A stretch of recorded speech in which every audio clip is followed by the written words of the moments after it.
21-year-old Amanda Siggers wants a career in law enforcement until a man steals her heart. You could just tell he had life together, and he really just laid out the red carpet. But her marriage to Cy Ghosh turns into a crash course in criminal behavior. I can't imagine what that would feel like to be victimized, stalked, harassed, knowing there is a weapon involved. Police tell her, well, he hasn't done anything illegal yet. There's not much we can do. And he knew exactly what button to push, which was going after my daughter. Amanda's life is on the line as she tries to shield her family from becoming his victims. This behavior can't go on forever. Whether it's the victims or it's the perpetrator, something's got to give. I woke up to gunshots outside of my bedroom window. Get down! Who is this man to you? He is my ex-husband. My mom and dad were married in Michigan and divorced when I was 2. So I really don't know my parents to have had a relationship together, but they were really good co-parents. And then when I turned probably around 12 or 13 years old, my mom graduated from X-ray school and we moved to Texas for work. I found myself being very alone in the beginning, especially through middle school. But we made it, and I don't think you could pay me to go back now. I graduated high school in '99, and I wanted to be a police officer. I'm not quite sure what motivated me to go down that route. I've always been kind of a square, never been a rule pusher or breaker. So it was just kind of a fit for me. In 2002, 21-year-old Amanda Siggers is in her second year studying criminal justice at San Jacinto College in Houston, Texas. I was a young girl that had the world at my fingertips, really. I was having a decent time with my friends, exploring the city and just living life. One day, a friend and I were preparing for a test, and we chose to go to a local bookstore, coffee shop, and study. We happened to look over, and there was this guy sitting at an adjacent table. He was very handsome. After a while, conversation ensued with him. 25-year-old Cy Ghosh tells Amanda and her friend that he works as a pharmaceutical sales rep, but intends to go back to school. Cy had told me that he graduated from UT with a pre-med degree. He applied to get into Baylor College of Medicine, and he was accepted, but he denied the acceptance and ended up venturing into something else. He eventually got both of our phone numbers, and I thought for sure he was going to call her, but he ended up calling me, and I was ecstatic.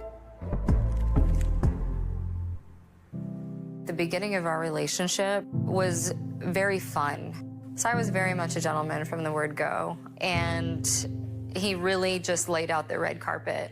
He was very, very polite, very cordial, pretty much like Amanda had told me. He was a tall, handsome man, and I knew that she was, she was very smitten. Culturally, he was very different from me. I found him to be very interesting. Even though he was raised here in the United States, he had a lot of Eastern values. His parents were first-generation Indians. I got to learn a lot about the temples and just the peaceful nature of Hinduism. It's such a beautiful culture. He told me that his father and mother were divorced, and prior to us getting together, he had moved out of his father's home and into his mother's home. He was very uncomfortable at his mother's house. She would consistently be on him, nagging him about something, mostly his career, because in that culture, career and education is number one. They generally live in the home for quite some time, even after college, in an effort to save as much money as possible. And so he was, staying in the house even at an older age because that's culturally just what was of the norm for them. Cy's mother's name is Lipika. She was very much about money, prestige. She didn't care for the union between Cy and I. He relayed that message to me, and I feel like she wanted him to marry an Indian woman and not a white woman. But we chose to look past it. 3 months later, She realized that he was serious about me because he actually brought me home, and we ended up staying the night there. And she opened up the door, and I was there. She shut the door very fast, and Cy had to go put that fire out. She was very vocal about me being a white bitch, and she didn't want that white bitch staying the night in her house. It was certainly a shock, but I knew that he wasn't going to listen to that. I knew how he felt about me, but it was very hurtful. We ended up leaving, and I don't believe I ever stayed the night there again. Cy's dad, on the other hand, welcomes Amanda with open arms. Cy's father, his name is Biz. I did not feel like he was racially against me or us being together. I felt like he genuinely wanted to see us succeed in life. He was just a very kind soul. In late 2002, Biz asks his son and Amanda to come live with him and his current wife, Kay. He has been diagnosed with terminal cancer and wants to spend his last days with his son. The first few weeks were good. Kay was on board with everything. She knew that we were there to help and not to hinder. But then it started to decline. I could tell that there was tension between Kay and Cy. Cy went on to tell me that Kay would say false things about him. Eventually, it felt like I was walking on eggshells everywhere I went. One evening, Kay cornered me. She said, "You have no idea the person that you're getting involved with. You have no idea who he is, and I would highly encourage you to stay away." At the time, I thought, whatever, I'm in love, and he's so good to me, and he has nothing good to say about her, so it tainted my ability to really take her seriously. Despite the tension, all three focus on caring for Biz. Until his death in July of 2003, Cy is inconsolable. He was devastated. Biz was a primary force in his life, and once he passed, I think that Cy felt empty. I think he felt scared. Very different, mentally very different. Things come to a head when Amanda finds something suspicious in Cy's car. I found a box of condoms, and it prompted a lot of questions. He became defensive, and it led to a horrific argument, and I started to get a little bit scared. And I had attempted to make a phone call, and he ripped the phone out of the wall. So I made my way to the front door, and I pushed the panic button on the alarm, which immediately sends a call to 911. So I knew that they were on the way, and he knew they were on the way as well, and he left. So the police showed up, and I let them know what had transpired. I did not press charges. It was hours later that he came back, and I vividly remember just being so upset that he was gone, not knowing what was going to transpire, if we were breaking up. Cy begs Amanda's forgiveness, and Amanda rationalizes that he is deeply grieving and not acting like himself. I forgave him, and we just chose to ultimately put it behind us. I had a lot of big hopes for our relationship, and I wanted things to be normal again. So I just made it okay. And we were fine. We were fine after that. In 2005, Amanda and Cy decide to take the next big step. I was very happy for my daughter to get married. She was very happy about getting married. And by this time, Cy's mom has accepted Amanda into her son's life. So we had a Hindu ceremony at the Meenakshi temple, and 2 days later we had the Christian ceremony. My family came to the Hindu ceremony. I had to wear a red sari, red and gold. It was absolutely beautiful. The highlight was when I saw them walking towards the limousine to spend the rest of their lives together. That's the way it was supposed to work. I felt like my dreams were coming true. We were in forward motion. Cy applies to medical school, and life seems on track. Until he does an about-face and pressures Amanda to change her career. It came out of left field for sure. He was very adamant that being a police officer, that was a blue-collar job. It wasn't acceptable to him or his family, and he made it very clear that it was not where he saw his life going. Instead, he wants her to go into healthcare as well. I was to go through nursing school, and we were going to open and run a practice together. In theory, it was the fairy tale.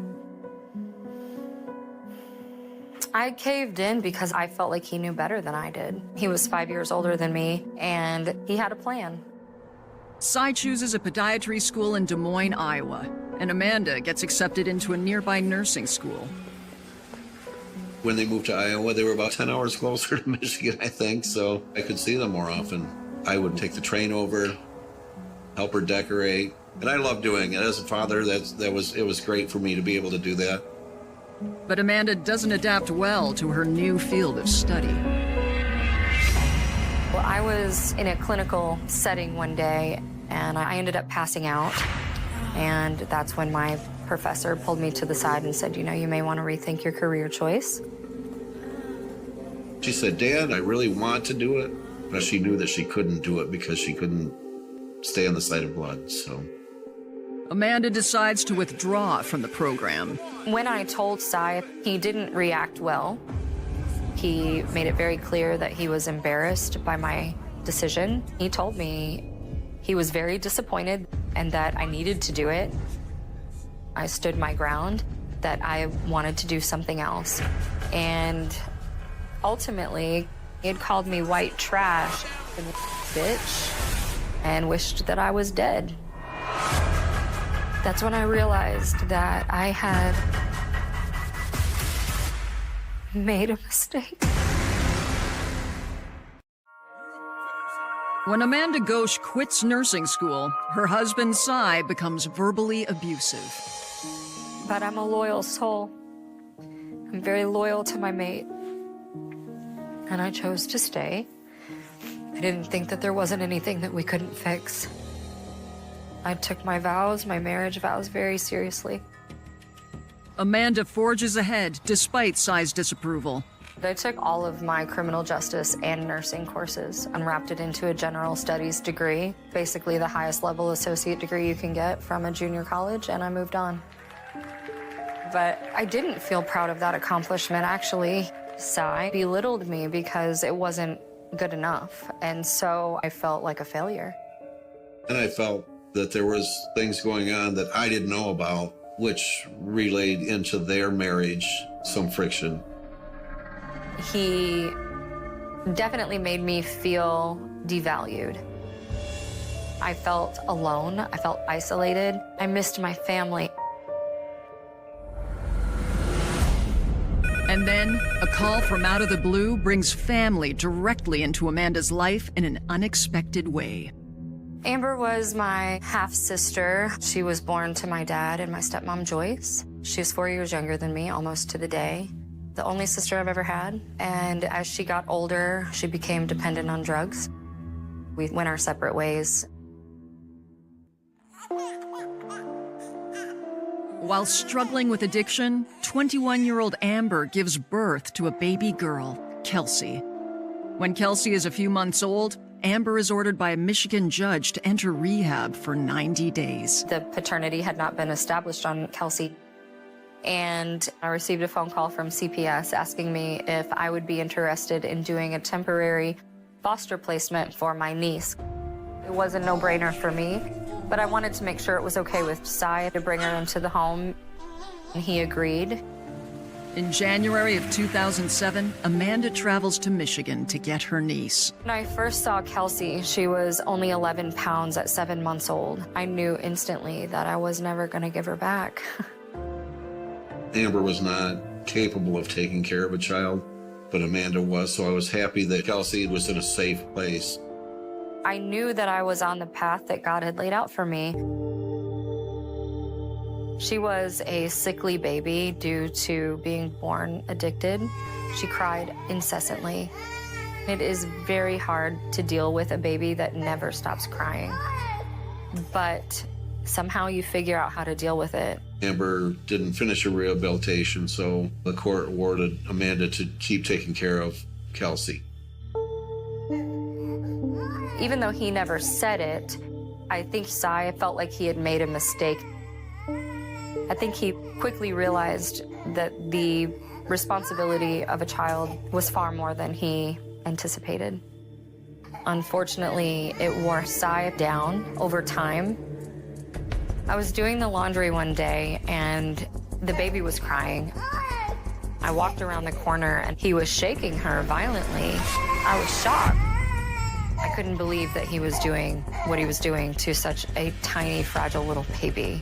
I was just blown away. And it was in that moment that I knew I had to leave. He has absolutely crossed the line. I need to get her out of there. He didn't deserve the title of being a dad.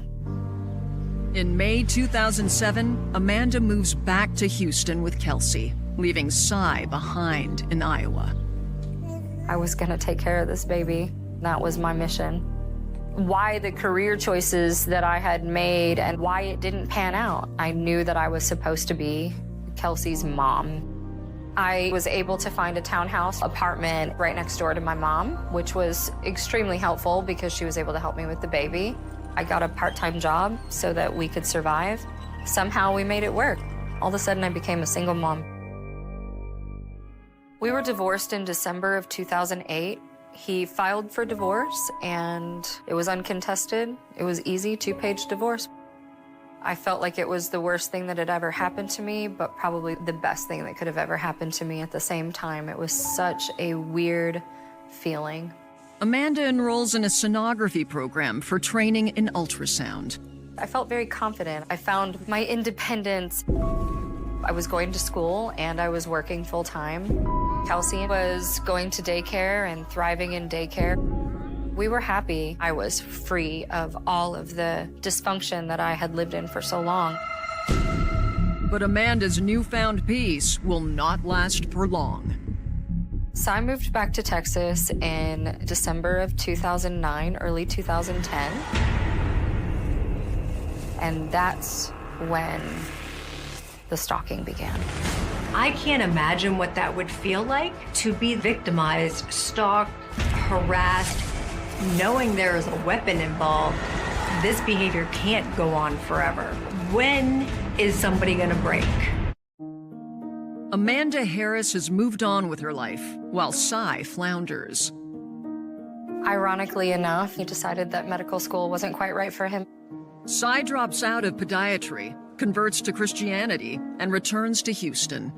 One day he called me and told me that he had obtained a job at a pizza place near my apartment. And I thought, why in the world would he take a job delivering pizzas? And then it dawned on me that he could drive in and out of my apartment complex on the daily, on the hourly sometimes.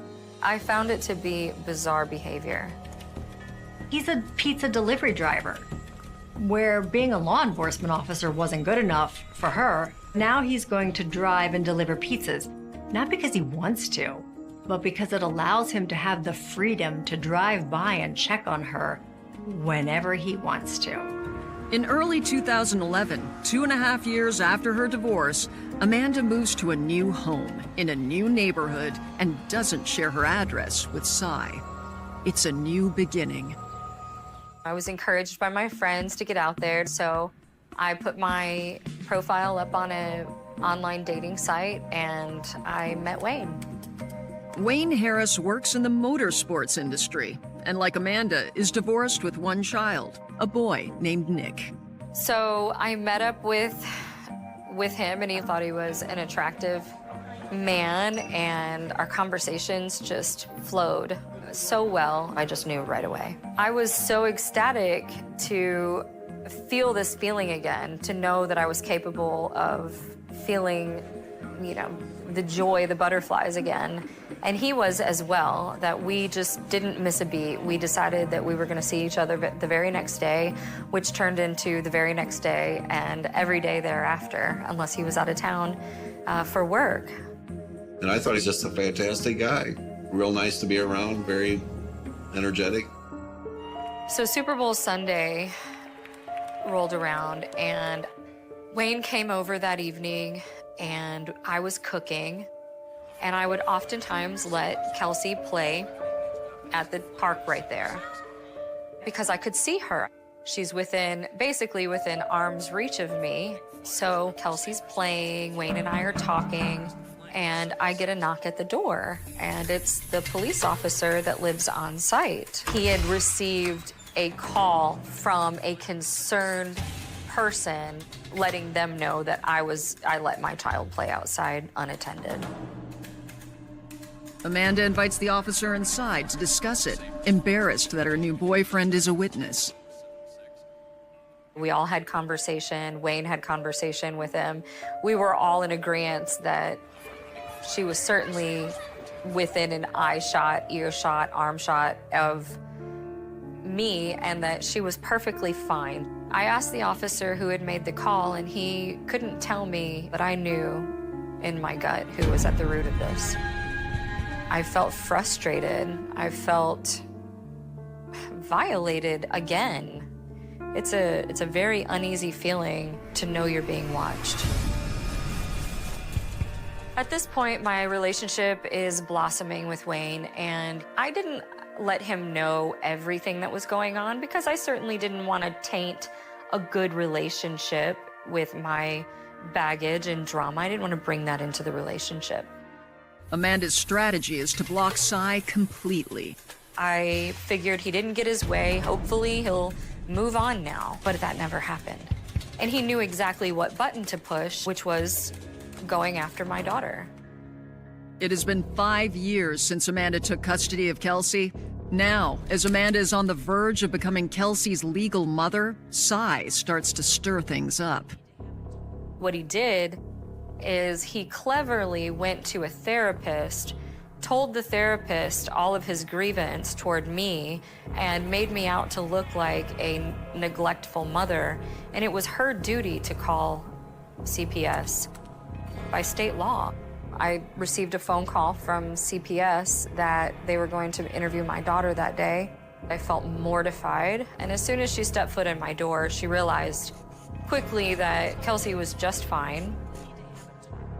I just couldn't believe that he did that. It was like, when does it stop?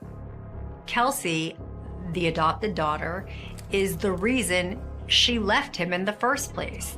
So by calling CPS, if that worker had not done a thorough and proper investigation or had just rushed to judgment, then Amanda could have very easily lost Kelsey. And for all intents and purposes, her niece, who is now her daughter, is the most important thing she has. And it would have been devastating. Concerned that Cy's unpredictable behavior is escalating, Amanda seeks help from the local police. I don't think it's ever going to go away, and I honestly have no idea how to deal with it. I've gone to the police department at this point. I've talked to officers that have asked me to just ignore it, and as long as he doesn't put his hands on me, there's really nothing they can do. It's very frustrating. I felt horribly harassed, unprotected, and you feel so helpless. Wayne steps up and asks Amanda and Kelsey to move in with him on the other side of Houston. It was the best feeling. I felt Kelsey was going to have a great role model, a great father figure. Moving to the north side of town was good because I didn't know where I had gone. And so the stalking had come to a halt for a short period of time. Life was actually going really, really well. It was very, very comforting to know that she was with somebody that was safe, and Kelsey too. That all changes one night when Wayne is away on business. I woke up to gunshots outside of my bedroom window. I knew he was out there. In 2012, in the Houston suburb of Tomball, Amanda Ghosh is awakened by gunshots outside her window. I immediately called the police. She did not see Cy shoot the gun, but she did see him get in the car. When that happened, well, that's when I really became concerned. When they showed up, he wasn't there. They checked the perimeter of the home. They didn't find any shell casings. They spoke with the neighbors. None of the neighbors had heard any gunshots, and so I kind of felt like they didn't believe me, and it really went nowhere. Amanda is on high alert, and it's not long before another incident occurs. One night, Wayne and I were sitting in the living room watching TV, and our dog ran to the window and was barking his tail off.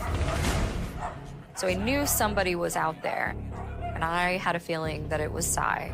Wayne hopped up quite angrily, and I encouraged him to just settle down for half a second, let me call the police and get them there this time so that they could witness what was going on. They were right around the corner, so it only took a couple of minutes, and they caught him there.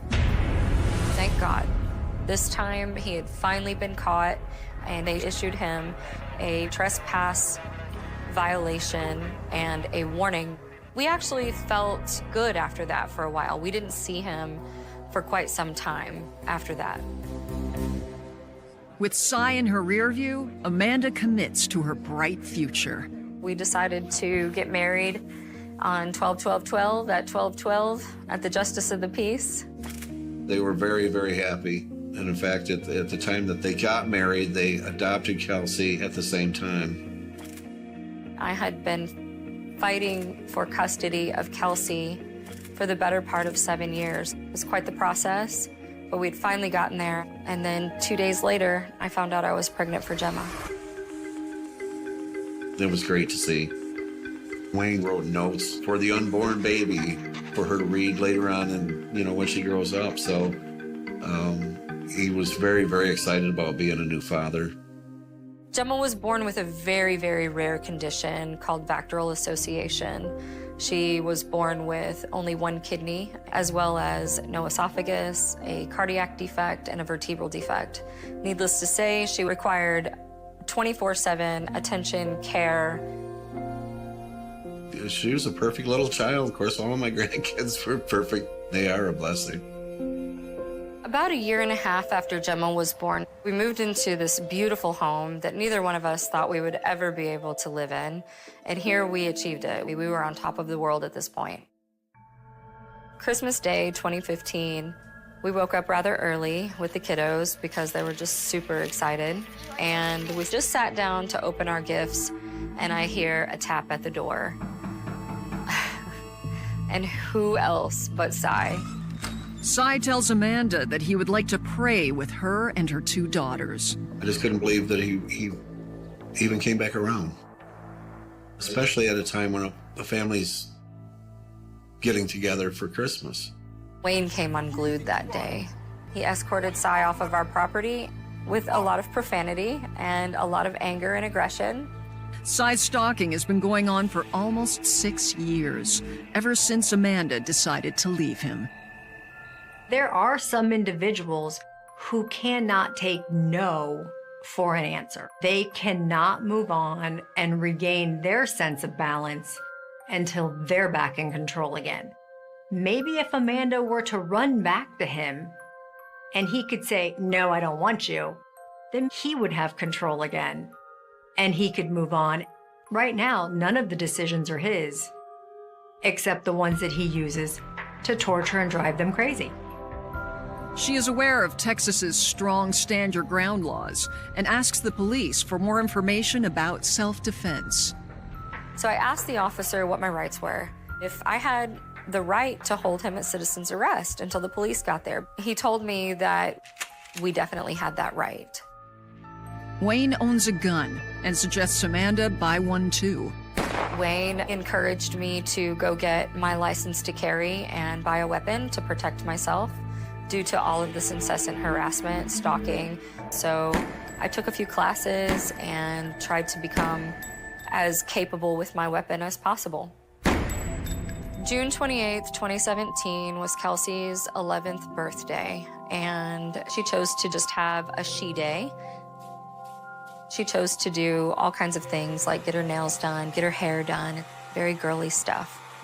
Amanda, Kelsey, and Kelsey's friend Georgia meet up with Wayne, his son Nick, and baby Gemma at Kelsey's favorite restaurant. And after dinner, Gemma was exhausted, so I asked Wayne to take her back home so that I could finish shopping with Kelsey and her friend for her birthday. So he obliged and reached over and gave me a kiss, a really long kiss. The kids were in the background ewing. I'll forever remember it. I stayed at the mall with Georgia and Kelsey for probably about another hour. Kelsey asked me if her friend could stay the night, and I said sure. So all three of us went back to our home. And as I was rounding the corner of my street, I saw Cy on his hands and knees at my front door with Wayne pointing a gun at him. I knew immediately that I needed to protect my family.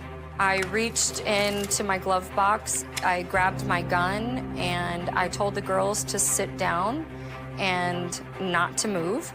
I got out of the car, I held the gun in that direction, and I called the police. Hi, I need a police officer as soon as possible. I'm making Hold on. a arrest right now. You can't make a citizen's arrest. Yes, I've already been informed that I can. I have an ongoing case against this person. Ma'am. Get down! Get down! Who is this man to you? He is my ex-husband.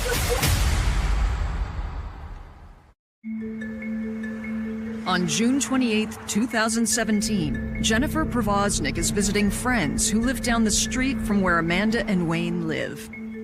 I work in law enforcement, and it's my day off, so I just wanted to really enjoy my day with my friends. They are oblivious to the scene unfolding a couple of yards away. My name is Amanda Harris. I've been down there many times to tell you guys what's going on. He's been told by the police to stay away hundreds of times. Do you have a weapon right now? My husband and I both have a weapon. Okay, I'm going to need you to put that weapon up, ma'am. Okay. Okay, you and your husband both. Wayne, he wants you to put your weapon down. Does this other male have a weapon? I have no idea. From inside the car, 11-year-old Kelsey also calls 911. Send him over right now, please. What's going on?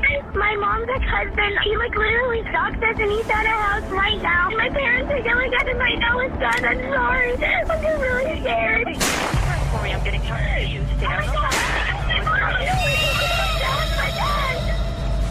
And I hear 3 distinct gunshots and a woman screaming. So at this time, my training kicks in, and I told my friend, I was like, listen, call 911. I'm going down there. I had been shot, but I didn't know it. It was all so surreal. I saw my husband fall to the ground out of the corner of my eye. And as I sat up from the position I was in, I was shot again. And I was laying between the 2 cars when I saw Cy's feet moving around the car and circle back to me. And when I looked up, he was holding a gun at my head, and he pulled the trigger. But it didn't fire. I had been saved by the grace of God. It didn't fire. And some divine force picked me up. And I got to my feet and I ran for my life. I see a woman running into the house and slamming the door. And then there's this guy just standing there in between 2 cars, looking around. And he looks right at me and then takes off running. Cy Ghosh gets in a car and flees the scene. And that's when a little girl gets out of the car. She looks at me and she starts screaming, "Save my daddy." And I look down, there's a body in the driveway. And I was like, listen, I said, there's a woman behind me. You take your friend. You do not stop till you get to her. Do you understand me? And she goes, yes. And so I sent her off at that point. I look at the individual on the ground, and I knew there was no point of me even attempting CPR or any other life-saving matters. All I could think is he's gonna fire through this door. And I realized in that moment that I had left Kelsey in the back seat of the car. I ran back out the front door and I was met by a very kind lady. I know that she's wounded and she's also in shock. She's yelling about her babies being missing. She's also screaming, I knew he would do something like this. I knew it. And then she notices the man in the driveway. She kindly grabbed me by my arm. And that's when I realized I'd been shot in my arm. And she walked me over to his body.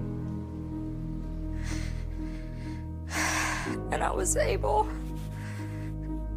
to say goodbye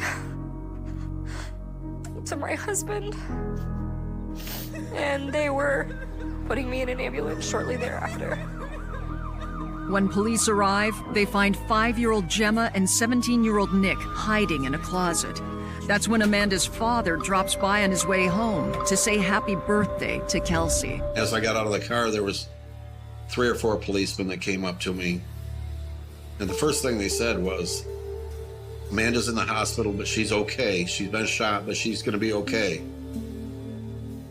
And right at that point, that's when my heart just fell. And the first thing I thought of was the kids.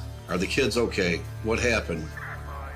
And they said, yeah, the kids are here. They're with some of the neighbors that are here. And then I said, well, what about Wayne?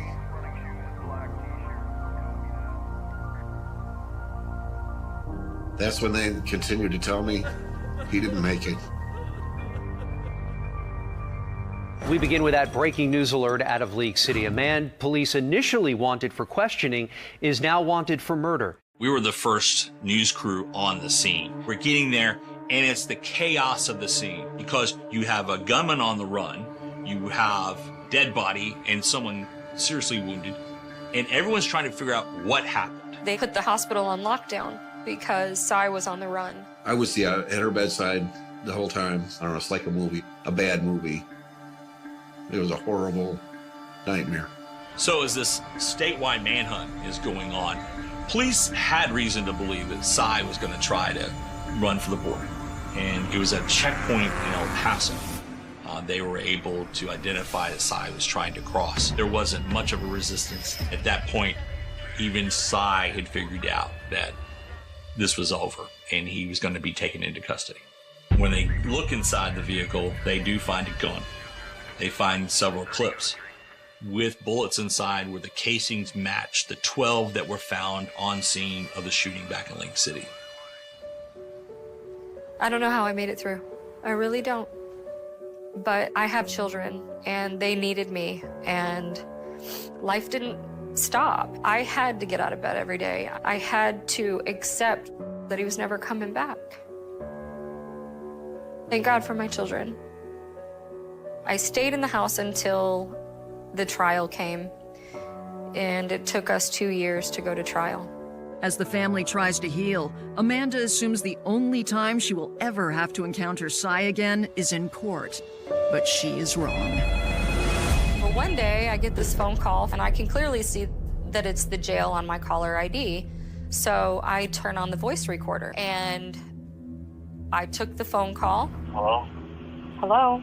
I just want to apologize to you. I'm sorry for everything, Amanda. I'm really sorry. Is this a joke? No, I just want to apologize. You almost killed me. Is this a joke? No, Amanda, I'm sorry. I'm sorry. I got scared. I Got scared? I could not believe that I was listening to this person on the other end of the phone. How is this even allowed? Who is running this jail and allowing a murderer to call his victim? I just want to pray with you guys. I'll put you on the phone real quick before we go to trial. Can I pray with you? Please, Jesus, please comfort Amanda. Please help me never harm her, never to cause her problems again. Cy's staggering ability to keep harassing Amanda will even continue through the trial itself. So I was charged with murder in the first degree, aggravated assault with a deadly weapon, and stalking. In the middle of the case, Sy fires his defense attorney and decides he's going to defend himself now. But I know that he wanted to get me on the stand and question me, and that was his way of doing it. He was able to question me for a very long period of time. Sy thought that Amanda was going to wilt on the stand. That's not what happened. Amanda comes through this a hero. The fact that she does not cave, that she looks him straight in the eye and answers his questions. So if he wanted control, he didn't get it. He got to talk to her, but he didn't get the responses, the feeling, the control that he was seeking. So in that case, Amanda comes out a winner. I don't know how the law allows your attacker to question you. How is that even possible? But it happened. After the trial wraps up, the jury is quick to return guilty verdicts. And on March 5th, 2020, Sy is sentenced to 50 years in prison. He will be eligible for parole after serving 25 years. I was disappointed because I feel like he should have gotten life without the possibility of parole. I truly believe that if he were to walk the streets again, if he were to ever get out, that he will kill me. He will finish the job. I hope he never gets out, and all I can do is just say, let Jesus take the wheel. Even though I'm that close to her, I can't imagine going through what she went through. But we get through it every day. It's a process where we're all working through it. I was angry with the police. I feel like they failed my family, and I think Sy Ghosh is pure evil. But there's still a big life to live, and I choose to just be happy. We have what, 40? I have 40 summers left. I'm gonna make the best of the 40 summers I have left. The first clue was buried for 36 years, not hidden in a secret room, not locked away behind a forgotten door. It was sitting inside a database. A single DNA profile, a string of numbers and biological markers that had waited decades for the technology to catch up.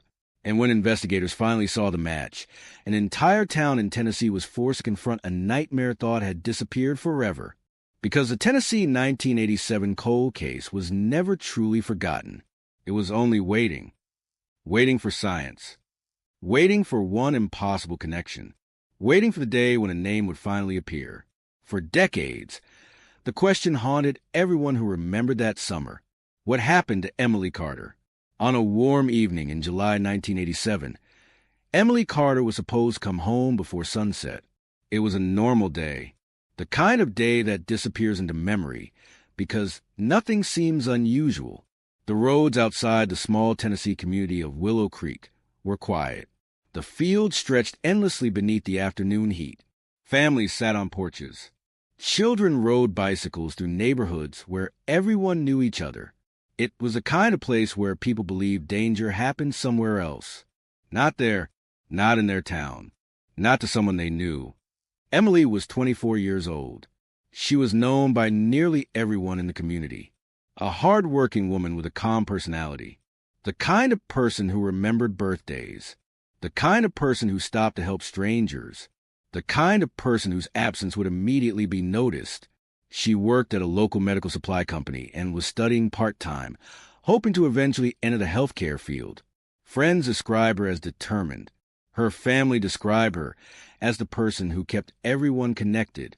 She was the daughter who called home every week, the sister who always showed up, the friend who never forgot a promise.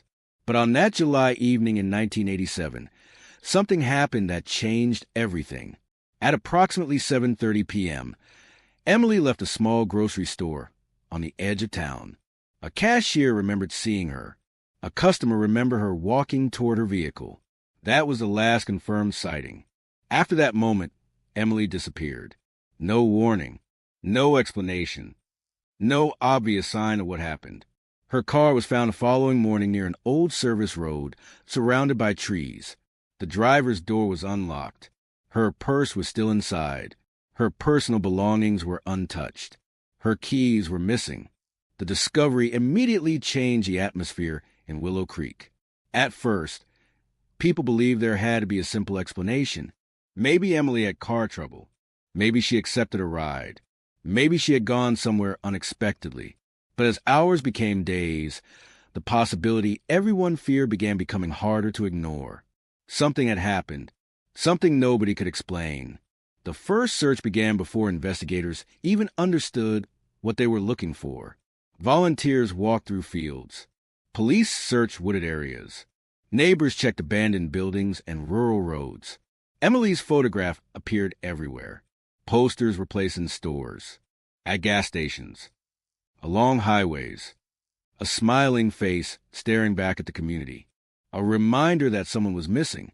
The investigation quickly became one of the largest in the county's history. Detectives interviewed everyone who knew Emily.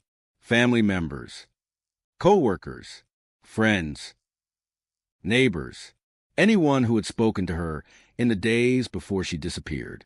They searched for a pattern, a conflict, a warning sign, anything that might explain why Emily vanished.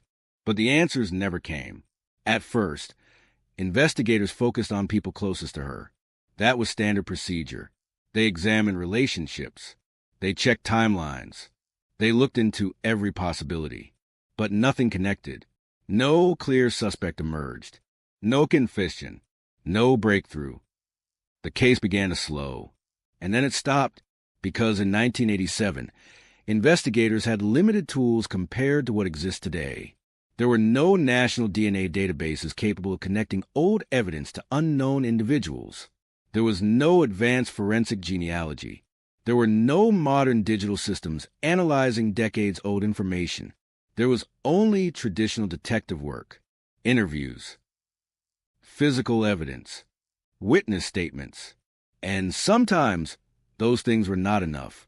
Months passed, then years. The posters disappeared from store windows.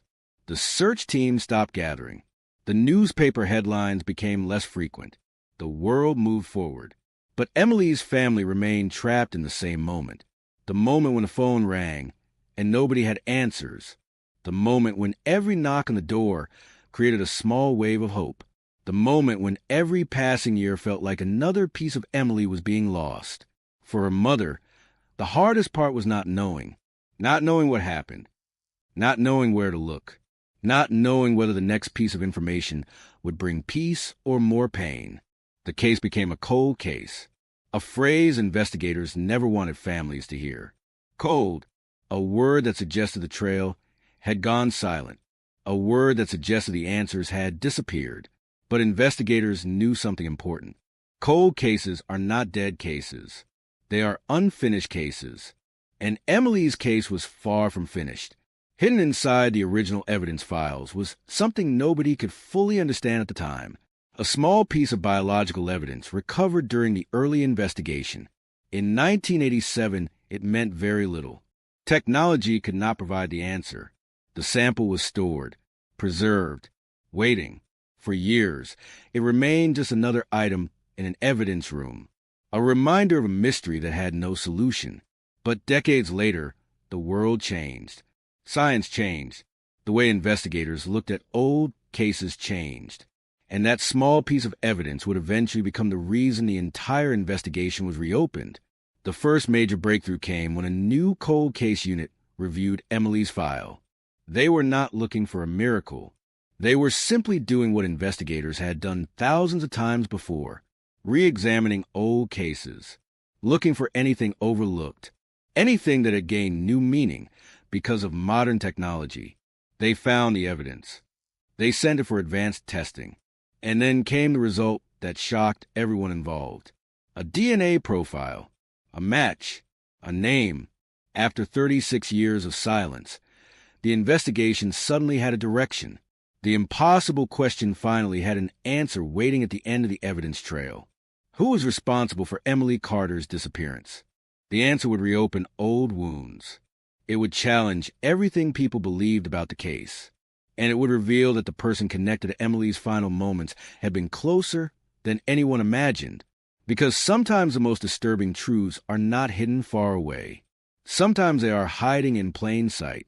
And in Tennessee, after 36 years, one DNA match was about to rewrite history. The DNA result arrived quietly.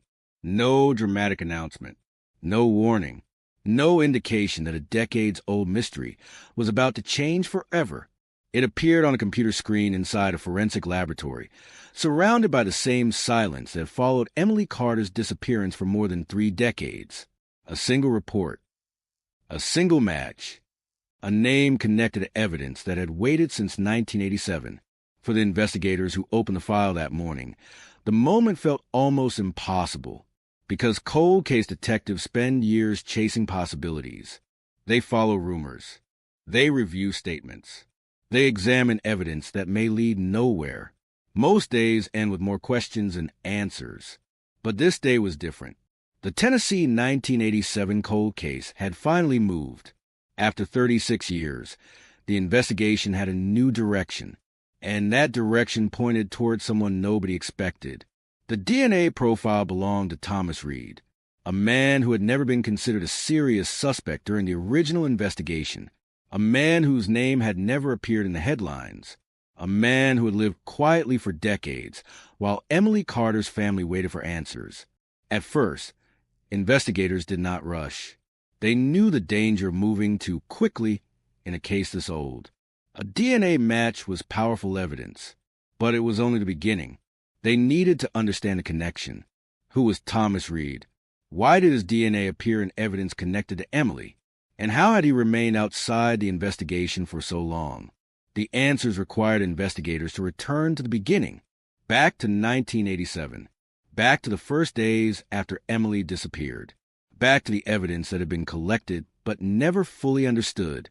Thomas Reed was 31 years old when Emily vanished. At the time, he worked as a mechanic at a small repair shop outside Willow Creek.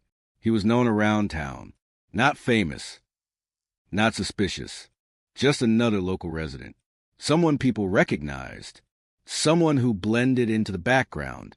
And that was what made the discovery so shocking, because when investigators began looking through old records, they found something disturbing.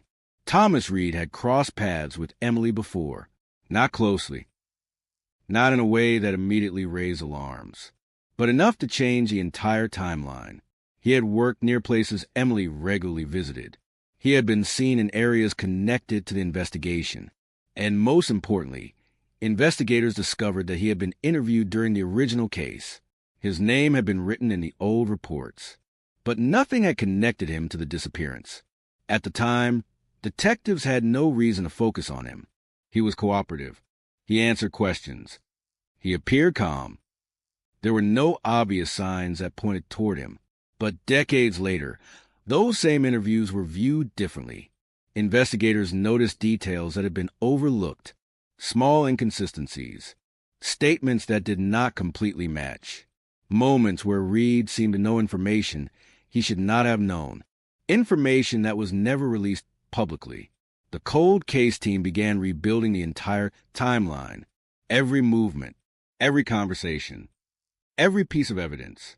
They discovered that Emily's final confirmed location was only a few minutes from where Reed had been working that evening. That alone did not prove anything, but combined with the DNA evidence, it created a new picture, a picture that investigators could no longer ignore. The community reaction was immediate. People who remembered Emily were shocked, because Thomas Reed was not some unknown person who appeared decades later. He was someone who had lived among them, someone who had watched the investigation unfold, someone who had seen the pain of Emily's family while knowing his own connection to the case. For many residents, that was the hardest part to accept, the possibility that the answer had been nearby all along. The investigation moved quickly after the DNA discovery. Detectives interviewed people who had known Reed in 1987, former co-workers, neighbors, friends. They wanted to understand whether anyone had noticed something unusual. At first, many people said no. Reed had always seemed ordinary, quiet, private, reliable. But as investigators asked more questions, old memories began changing. People remembered moments they had dismissed decades earlier, comments that seemed strange, behaviors that felt unusual, stories that did not make sense. One former co-worker told investigators about the night Emily disappeared. He remembered Reed leaving work earlier than expected. At the time, nobody thought much about it. But now, decades later, the detail became important. Another witness remembered Reed talking about the investigation. He seemed unusually interested. He asked questions about evidence. He wanted to know what police had discovered. Again, at the time, nobody considered it suspicious. People were curious. The entire town was following the case. But now, those memories carried a different weight. The cold case team understood something important. Time changes how people remember. A detail that seems meaningless in one moment can become critical when new evidence appears. That was exactly what happened.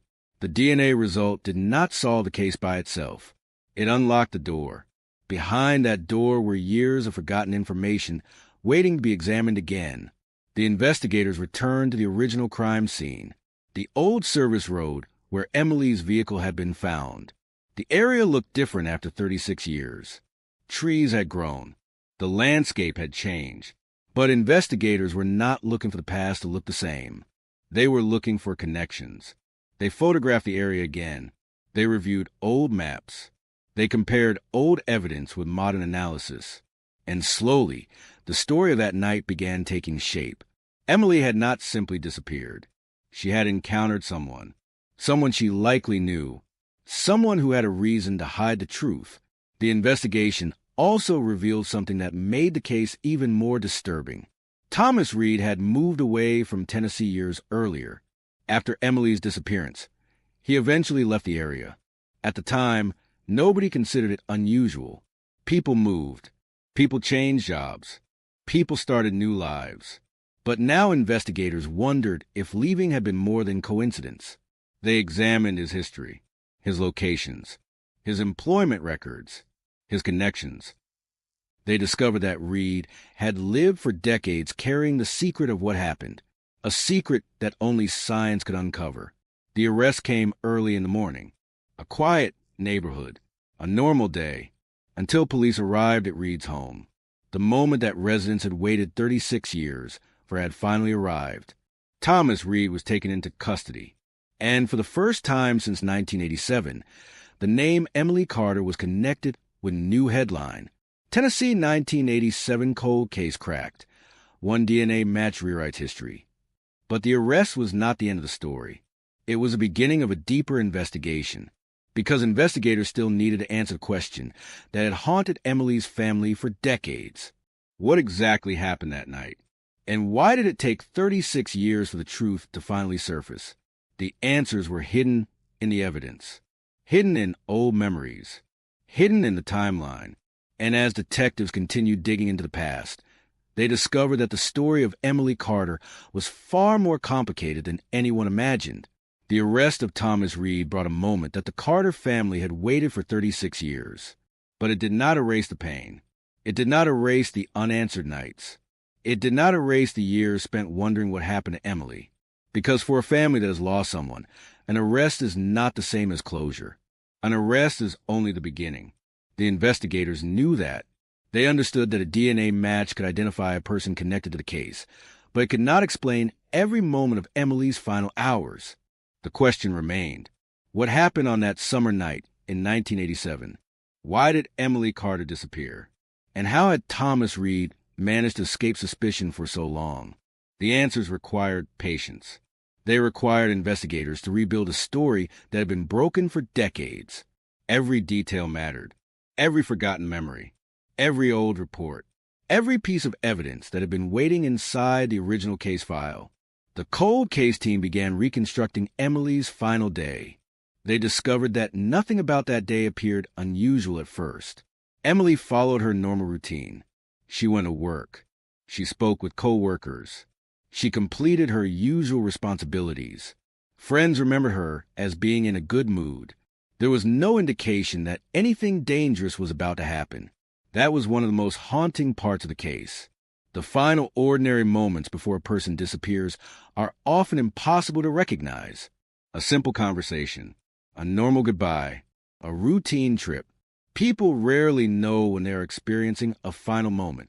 Emily had no reason to believe that evening would become the last time anyone would see her alive. After leaving the grocery store, investigators believe she encountered Thomas Reed. The evidence suggested the two knew each other, not closely, but enough that Emily would not have immediately considered him a threat. That detail changed everything, because many years of investigations show the same pattern. The person responsible is often not a stranger. Sometimes it is someone who knows the victim, someone who understands their routine, someone who knows how to appear harmless. That possibility had always existed in Emily's case, but without evidence, investigators could not prove it. Now, with the DNA match, the old questions were being answered. The original investigation had focused heavily on people closest to Emily, family, friends, relationships. But Thomas Reed had remained on the edge of the investigation, not because detectives ignored him, because nothing connected him strongly enough. The evidence available in 1987 had limits. That was the reality investigators faced. A person could appear suspicious. A person could seem unusual. But suspicion was not enough. Evidence was required, and the evidence did not exist yet, until decades later. The forensic breakthrough changed the entire case. The DNA sample that had once seemed like a dead end became the foundation of the investigation. Scientists compared the genetic profile against available databases. The result created the connection investigators had spent years searching for. Thomas Reed. The moment his name appeared, detectives knew the past had returned. They began examining his life after 1987. They discovered that Reed had rarely spoken publicly about Emily's disappearance. He never participated in community discussions. He never appeared at memorial events. He kept his distance. At the time, nobody thought much about it. People react to tragedy differently. Some search, some speak, some remain quiet. But investigators now viewed those years differently. They wondered whether silence had been a way to hide. The deeper they looked, the more questions appeared. One of the most important discoveries involved Reed's statements during the original investigation. In 1987, detectives interviewed him like many other people in the community. He told them he had not seen Emily that night. He said he had gone home after work. For decades, that statement remained part of the file. But when investigators reviewed the old interview, they noticed something. Reed had mentioned details about Emily's vehicle that had not been released publicly. The color, the location, certain details about where it was found. Investigators immediately returned to the question, how did he know? It was not enough alone. But combined with the DNA evidence, it became another piece of the puzzle. The case that once seemed impossible was slowly becoming clear. The community of Willow Creek struggled with the news. Many residents remembered Thomas Reed as ordinary. That was what frightened them most, because the case challenged a belief people often hold. That danger always looks dangerous. But sometimes it does not. Sometimes it looks like a neighbor, a co-worker, someone who smiles and says hello, someone who lives a normal life while carrying an unimaginable secret.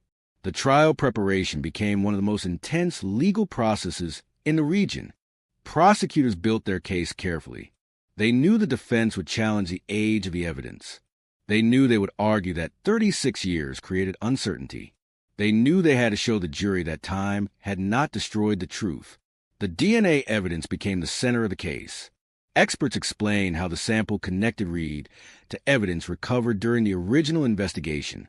They explained how modern forensic technology allowed them to analyze something investigators in 1987 could not fully understand.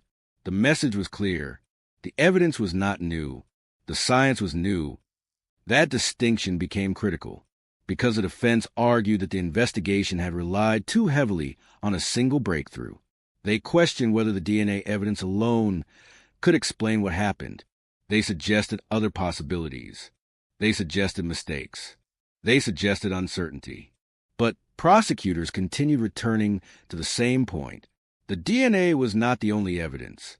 It was the evidence that opened the door. Behind that door was a 36-year timeline of questions. A timeline that showed connections, contradictions, and a pattern investigators believed revealed the truth. As the trial approached, the Carter family prepared to hear details they had spent decades wanting and fearing. Because sometimes answers bring their own pain. Sometimes knowing what happened is harder than imagining what might have happened. But after 36 years, Emily's family was ready. They wanted the truth. No matter how difficult it was, no matter how painful, because the mystery had taken enough from them. The silence had lasted long enough. And finally, after decades of waiting, the story of Emily Carter was about to be told completely. The courtroom was filled before the first witness ever spoke.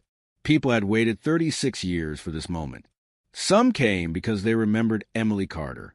Some came because they had followed the investigation from the beginning.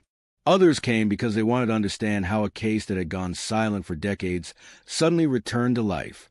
At the center of the courtroom sat Thomas Reed, a man who had spent most of his life avoiding attention, a man whose name had once been just another line in an old police report. Now, that name was connected to one of Tennessee's most haunting mysteries. The prosecution began with a simple message. This case was not solved because of one lucky discovery. It was solved because the truth had been waiting inside evidence collected decades earlier, waiting inside a DNA sample that technology could finally understand, waiting for investigators willing to look again. The jury heard the story of Emily Carter, not as a missing person, not as a case number, but as a real person, a woman with plans, a woman with dreams, a woman whose life ended on an ordinary summer evening that became one of the most painful nights in Willow Creek history. The prosecution carefully walked through the timeline. July 1987, the grocery store, the last confirmed sighting, the discovery of her vehicle, the search that followed, the years of unanswered questions. Every detail reminded the courtroom that this was not just an investigation.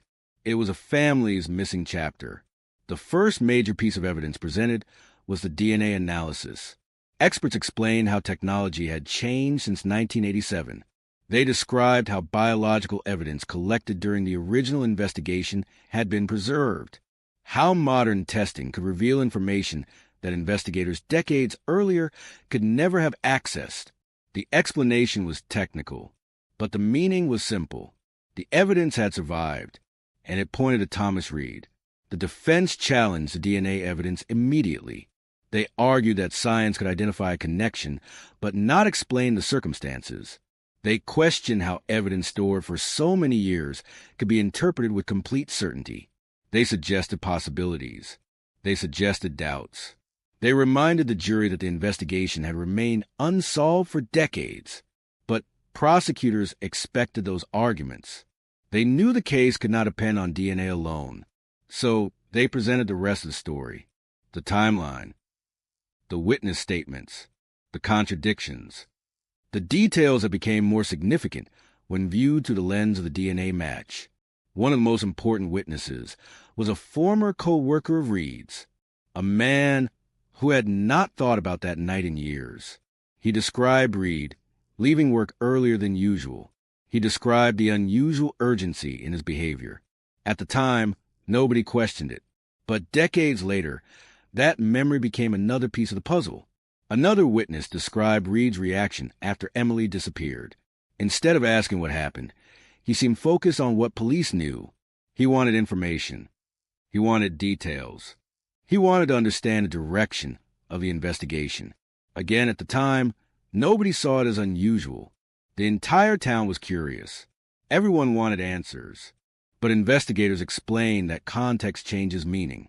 A detail that appears harmless in one moment can become significant when new evidence appears. That became the central theme of the trial. Not one clue, not one statement, but many pieces finally connecting. The prosecution then presented the old interview recordings. The original investigators had spoken with Reed shortly after Emily disappeared. His voice from 1987 filled the courtroom, a voice from the past, a voice from a time when nobody knew what the future would reveal. The jury listened as Reed answered questions. They heard his explanations. They heard his confidence. Then investigators pointed out the inconsistencies, small changes, subtle differences, statements that did not align with the evidence. The most powerful moment came when prosecutors discussed information Reed knew before it was publicly released. Details about Emily's vehicle, details about the investigation, details that raised a question no one in the courtroom could ignore. How did he know? The defense argued there were explanations. They said people talked. They said information spread. They said memories from decades earlier could not be trusted. But prosecutors returned to the same argument. One piece alone might be questioned, but the entire picture was impossible to ignore. The trial became an emotional experience for Emily's family. For years, they had imagined this moment. They had imagined hearing the truth. But reality was different. Because the truth was painful, every detail brought them closer to understanding what happened. But every detail also reminded them of everything they had lost. Emily's mother sat quietly through much of the testimony. She had spent decades carrying a photograph of her daughter, a photograph taken before the mystery, before the waiting, before the endless questions. Now, after 36 years, she finally heard the story she never wanted to hear. But she stayed. Because she wanted justice. She wanted Emily's name to have an ending. The courtroom also heard from forensic specialists who explained the significance of the DNA match. They described how the sample connected Reed to evidence from the original investigation. They explained the reliability of modern testing. They explained how the discovery reopened a case that many believed would never move again. For investigators watching from the courtroom, the moment was powerful because they remembered the years when the file sat untouched. They remembered the uncertainty. They remembered every unanswered question. Now, those questions were finally being addressed. The case became a symbol of what modern forensic science could accomplish. A reminder that evidence can wait. That time does not always destroy the truth. Sometimes it protects it. The final days of the trial brought emotional testimony from people who had known Emily. Friends described her kindness. Co-workers described her dedication. Family members described the person behind the headlines. They wanted the jury to see Emily as more than a victim. They wanted them to understand what had been taken away. Because every criminal case begins with evidence. But behind every piece of evidence is a human life. Emily Carter was not a cold case file. She was someone who mattered, someone who was loved, someone who was missed every day for 36 years. As closing arguments approached, both sides prepared to deliver their final messages. The prosecution argued that the evidence had finally answered the question that haunted Tennessee for decades. The defense argued that uncertainty remained. The jury would now decide whether the DNA match and the evidence surrounding it were enough. After 36 years of waiting, the fate of Thomas Reed was placed in the hands of 12 people. And for Emily Carter's family, the final chapter was finally beginning. The jury did not reach a decision quickly. For Emily Carter's family, those hours felt familiar. The waiting, the uncertainty, the silence. They had lived through it for 36 years. But this time, the waiting was different, because they were not waiting to discover what happened. They were waiting to learn whether the person they believed responsible would finally be held accountable. Outside the courthouse, reporters gathered. The story had become national news. A cold case from 1987. A forgotten investigation. A DNA match that changed everything. People across the country watched as a mystery that had survived decades finally reached its final stage. The phrase appeared everywhere. Tennessee 1987 cold case cracked. One DNA match rewrites history. But behind the headline was a family, still carrying the weight of the past. The jury eventually returned. The courtroom became completely silent. Every person inside knew the moment had arrived. The verdict was read. Thomas Reed was found guilty. For some, the decision brought relief. For others, it brought emotion too deep for words. Emily's family held each other as decades of pain finally reached a conclusion. But even with justice delivered, one truth remained. A verdict could not bring Emily back. It could not return the years that were lost. It could not erase the memories of a family waiting beside a telephone that never rang. Justice had arrived, but it arrived after a lifetime of questions. After the trial, investigators reflected on the case. They described it as one of the clearest examples of how cold cases can change with time, not because the facts change, but because the ability to understand those facts changes. In 1987, the evidence existed, but science was not ready. 36 years later, science caught up. That was the turning point. The DNA match did not create the truth. It revealed the truth that had already been there. The investigators who reopened the case often returned to the evidence room where Emily's file had been stored. They looked at the boxes, the documents, the photographs, the materials that had survived decades. They said the most powerful lesson was simple.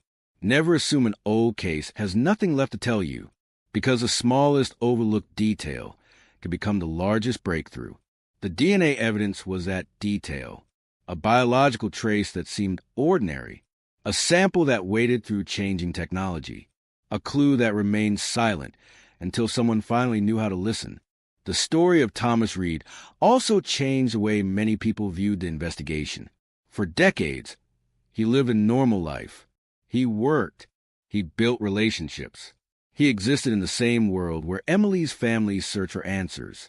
That reality disturbed many people in Willow Creek because it forced the community to confront a difficult question. How well do we really know the people around us? The answer was uncomfortable. Sometimes we do not know. Sometimes the truth hides behind ordinary appearances. That was one of the most haunting parts of Emily's case. The person connected to her disappearance was not a stranger who appeared from nowhere. He was someone who had been there all along. Someone who watched the investigation unfold. Someone who knew the pain his actions had caused. The community struggled with that realization, but they also found strength in another truth. They had never forgotten Emily. Her name had survived. Her story had survived. The search had survived. And eventually, the truth survived too. Years after conviction, Willow Creek held a memorial event honoring Emily, not focusing on the crime, not focusing on the investigation, focusing on her life. Friends shared stories. Family members spoke about memories from before 1987. They talked about Emily's laughter, her kindness, her determination, the things that made her who she was, because they wanted the world to remember something important. A victim should never be defined only by the tragedy that happened to them. Emily Carter was more than a cold case. She was a person whose life mattered. The investigation also inspired renewed efforts to examine other unsolved cases in Tennessee. Detectives reviewed old evidence. Agencies looked at preserved biological samples. Families contacted investigators, hoping that their own mysteries might one day experience the same breakthrough. Because Emily's case proved something powerful. A case can become cold, but hope does not have to. The phrase became repeated among investigators. Cold does not mean forgotten. It meant that somewhere, beneath years of silence, there might still be an answer, a fingerprint, a witness, a piece of DNA. A detail nobody understood at the time. The future of criminal investigations was changing. Technology was opening doors that had remained closed for decades. And Emily Carter's story became one of the examples people pointed to when explaining why old cases still mattered. The final report on the investigation contained thousands of pages, but the most important part was not the evidence list, not the timelines, not the technical analysis. It was the name at the center of everything, Emily Carter, because every investigation begins and ends with a person. Someone who lived, someone who loved, someone whose story deserves to be completed. The Tennessee 1987 cold case began as a mystery, a disappearance that shocked the community, a family searching for answers, a file that grew colder every year. But it ended as proof that time is not always the enemy. Sometimes time preserves the evidence needed to find the truth. Sometimes science reaches into the past and brings answers back. Sometimes one DNA match can rewrite history. And for Emily Carter, after 36 years of silence, the world finally knew what happened. But the story did not end with a conviction, because the most powerful part of any cold case is not only how it is solved, it is what remains afterward. the lessons, the memories, the reminder that every unanswered question matters. And somewhere across Tennessee, every family still waiting for answers looked at Emily's story and wondered one thing. If her truth could survive 36 years, could there survive too?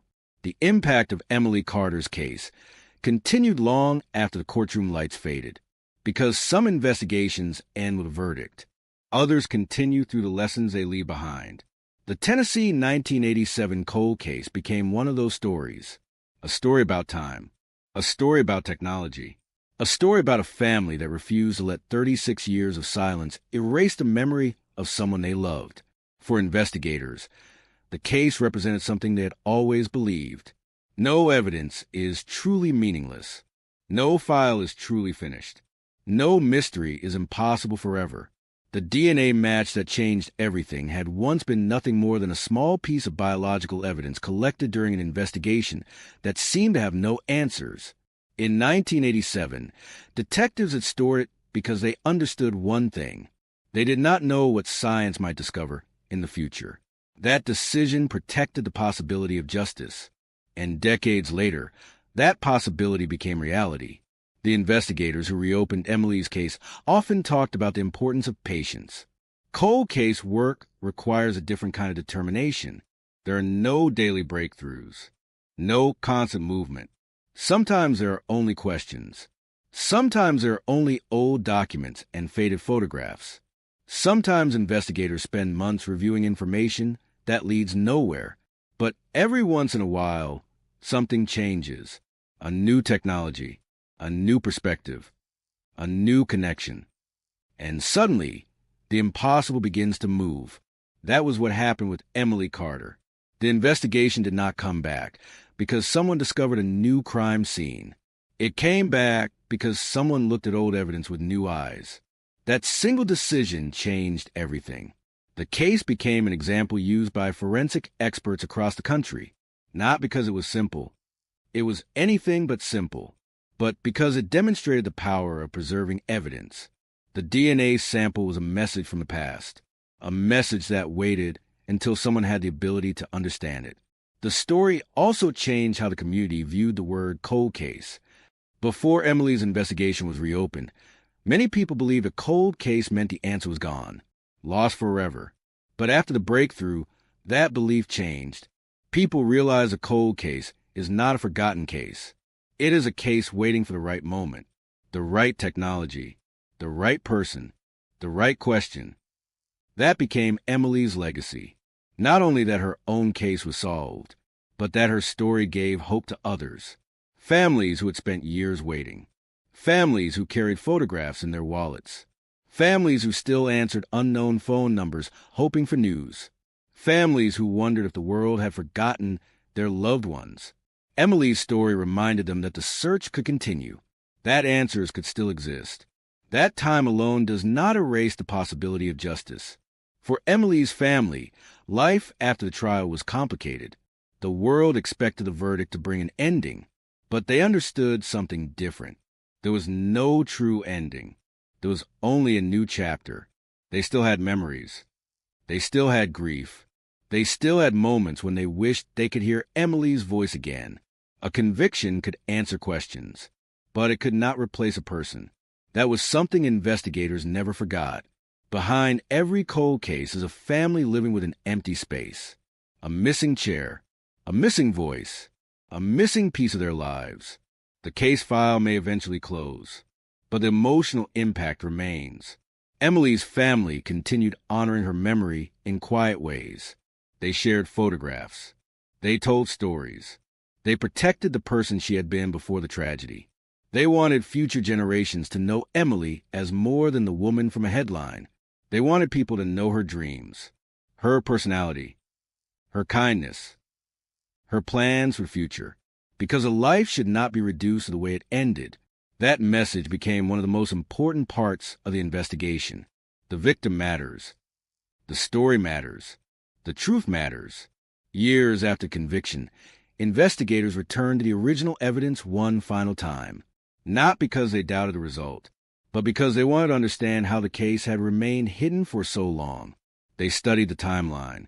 They reviewed old interviews. They analyzed the decisions made during the original investigation. They discovered something important. The original detectives had not failed. They had worked within the limits of their time. They searched. They questioned.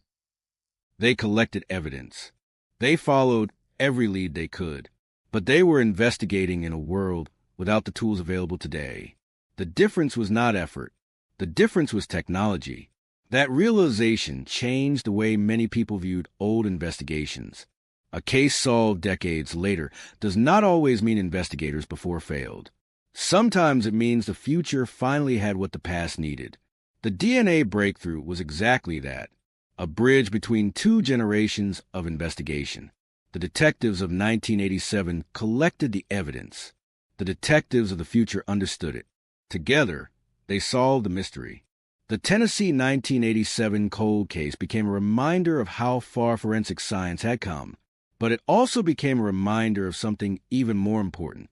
Technology alone cannot solve cases. People do.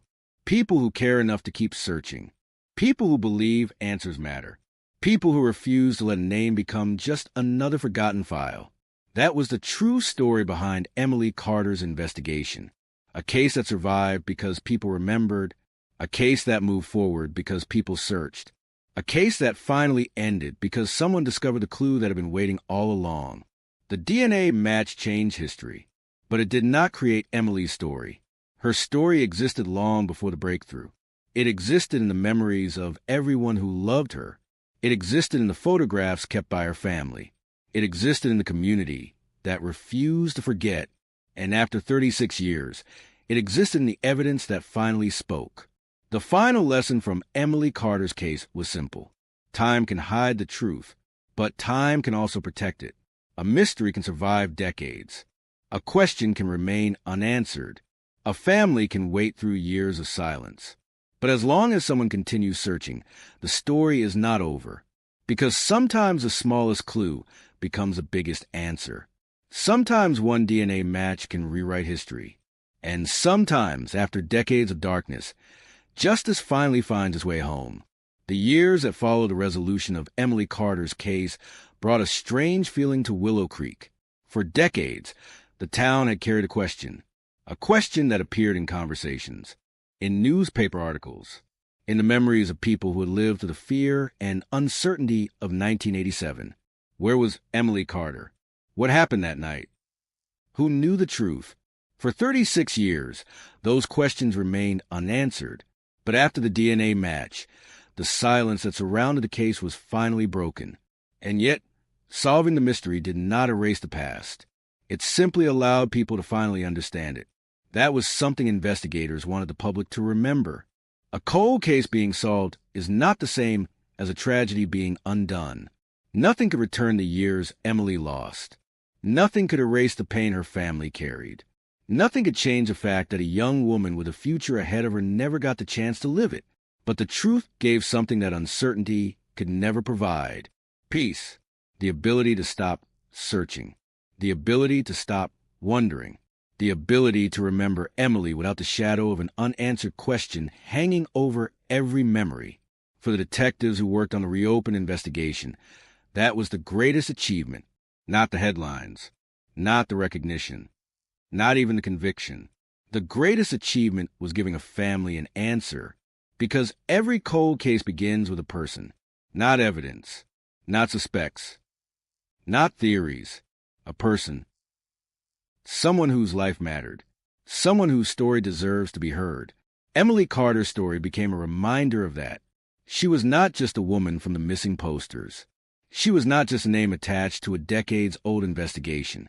She was a daughter, a friend, a woman with dreams and plans, someone who believed in helping others, someone who deserved more time.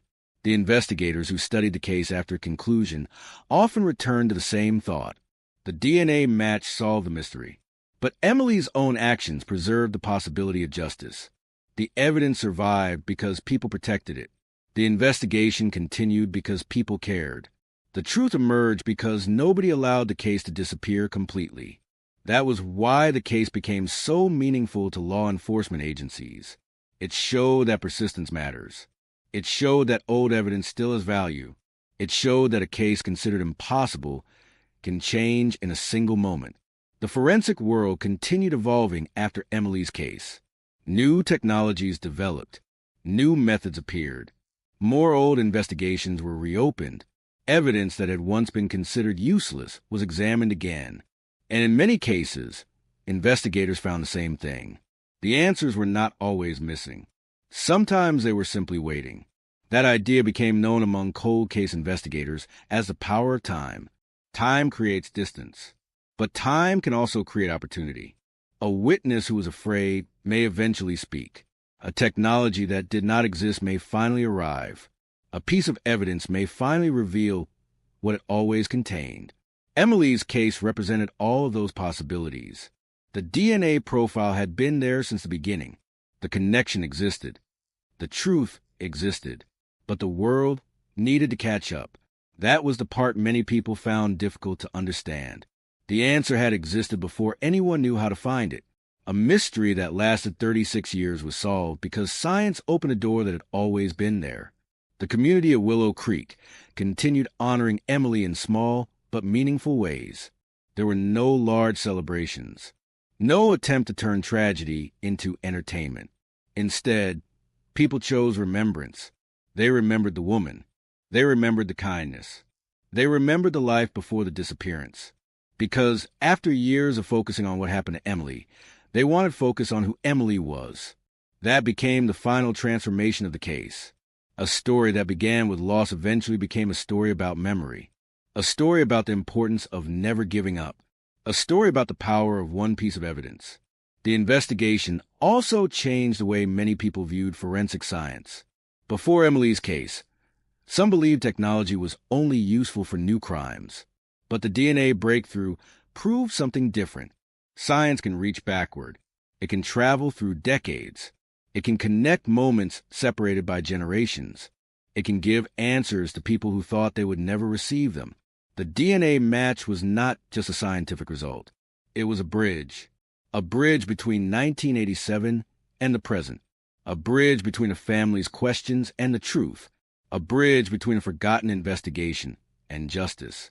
The final evidence review revealed something investigators never forgot. The smallest details often matter the most. A tiny biological sample, a forgotten record, a note written decades earlier. Any of them could become the key. That was why investigators continued searching through old cases, because somewhere another answer might already exist. Somewhere another family might still be waiting. Somewhere another forgotten clue might still be silent. But silence does not mean the truth is gone. That was the message of Emily Carter's story, a message that reached far beyond Tennessee. The case became part of training for future investigators, not because it was a perfect investigation. No investigation is perfect, but because it showed the importance of patience, the importance of preserving evidence, the importance of looking again. Future detectives studied the timeline. They studied the mistakes. They studied the breakthroughs. They learned that every case has a history. Every piece of evidence has a story. And every unanswered question deserves another chance. The Tennessee 1987 cold case had once represented everything people feared about unsolved mysteries. A disappearance without answers. A family without closure. A community without peace. But decades later, it represented something else. Hope. The kind of hope that survives because people refuse to stop looking. The kind of hope that exists because evidence survives. The kind of hope that returns when a forgotten clue finally speaks. One DNA match changed everything. It changed an investigation. It changed a community.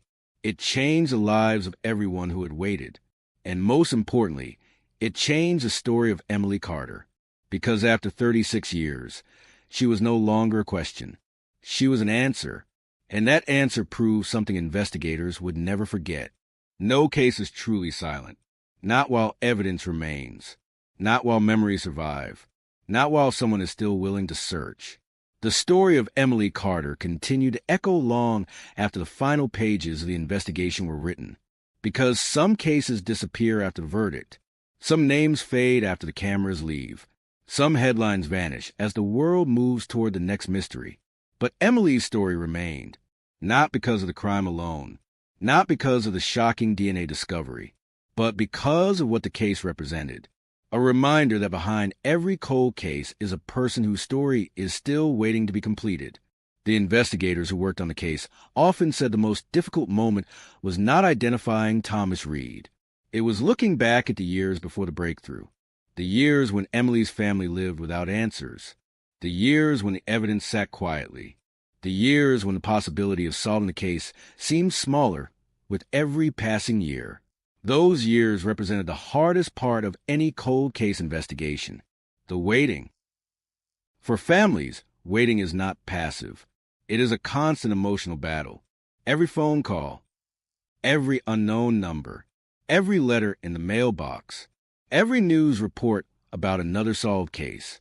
Each one brings the same question. Could this finally be the moment? Could this finally be the answer?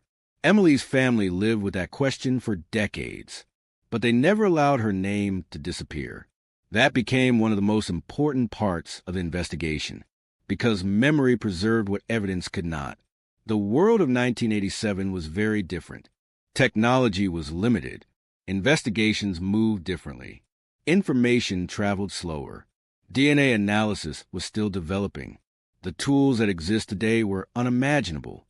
But one thing was the same: the determination to find the truth. The original investigators did not have modern databases. They did not have advanced forensic genealogy. They did not have the ability to search millions of genetic profiles within seconds. They had interviews. They had photographs. They had physical evidence. And they had the belief that Emily deserved answers. That belief carried through generations of investigators. When the cold case team reopened the file decades later, they inherited more than evidence. They inherited a promise that someone had started, a promise that someone else would finish. That was the hidden story behind the DNA match. It was not simply a scientific discovery. It was a result of years of people refusing to forget. The breakthrough changed the way people looked at unsolved cases across Tennessee. Families who had stopped expecting answers began wondering again. Could old evidence help them too? Could their own mysteries still be solved? Could the past still reveal the truth? Investigators understood that hope had returned, but they also understood the responsibility that came with it. Every cold case reopened represented a family waiting, a family carrying pain, a family hoping for justice. The work required patience. It required honesty. It required understanding that behind every file was a human life. Emily's investigation became an example of that philosophy. The detectives never described the case as just a puzzle, because puzzles do not have families. Puzzles do not have memories. Puzzles do not leave empty chairs at dinner tables. People do, and Emily was a person. That was why investigators kept returning to her photograph. The photograph taken before everything changed. A young woman smiling. A person unaware that her life would become part of one of Tennessee's most talked about mysteries. The photograph became a symbol, not a tragedy, but of remembrance. Years after the conviction, people who never knew Emily personally learned her name. They learned about her kindness. They learned about the impact she had on those around her. They learned that before she became part of a headline, she was someone's daughter, someone's friend, someone's future. That was important. Because justice is not only about punishment. It is also about recognition. Recognition that someone mattered. Recognition that someone was lost. Recognition that someone deserved to be found. The DNA match gave investigators the answer they needed, but Emily's story gave them the reason to search.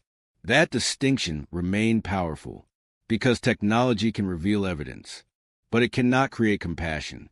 It cannot understand loss. It cannot replace the human determination behind every investigation. The people who solved Emily's case were not only scientists and detectives. They were people who believed the past still mattered. That belief changed everything. The final evidence report contained detailed explanations of forensic procedures, scientific conclusions, timeline analysis, investigative findings. But the sentence that mattered most was simple. The case was solved. After 36 years, those words carried enormous weight. Solved. A word Emily's family had waited decades to hear. A word that transformed a painful mystery into a completed story. But investigators knew the work of remembering would continue, because every solved case creates another responsibility: to learn, to improve, to prevent future tragedies.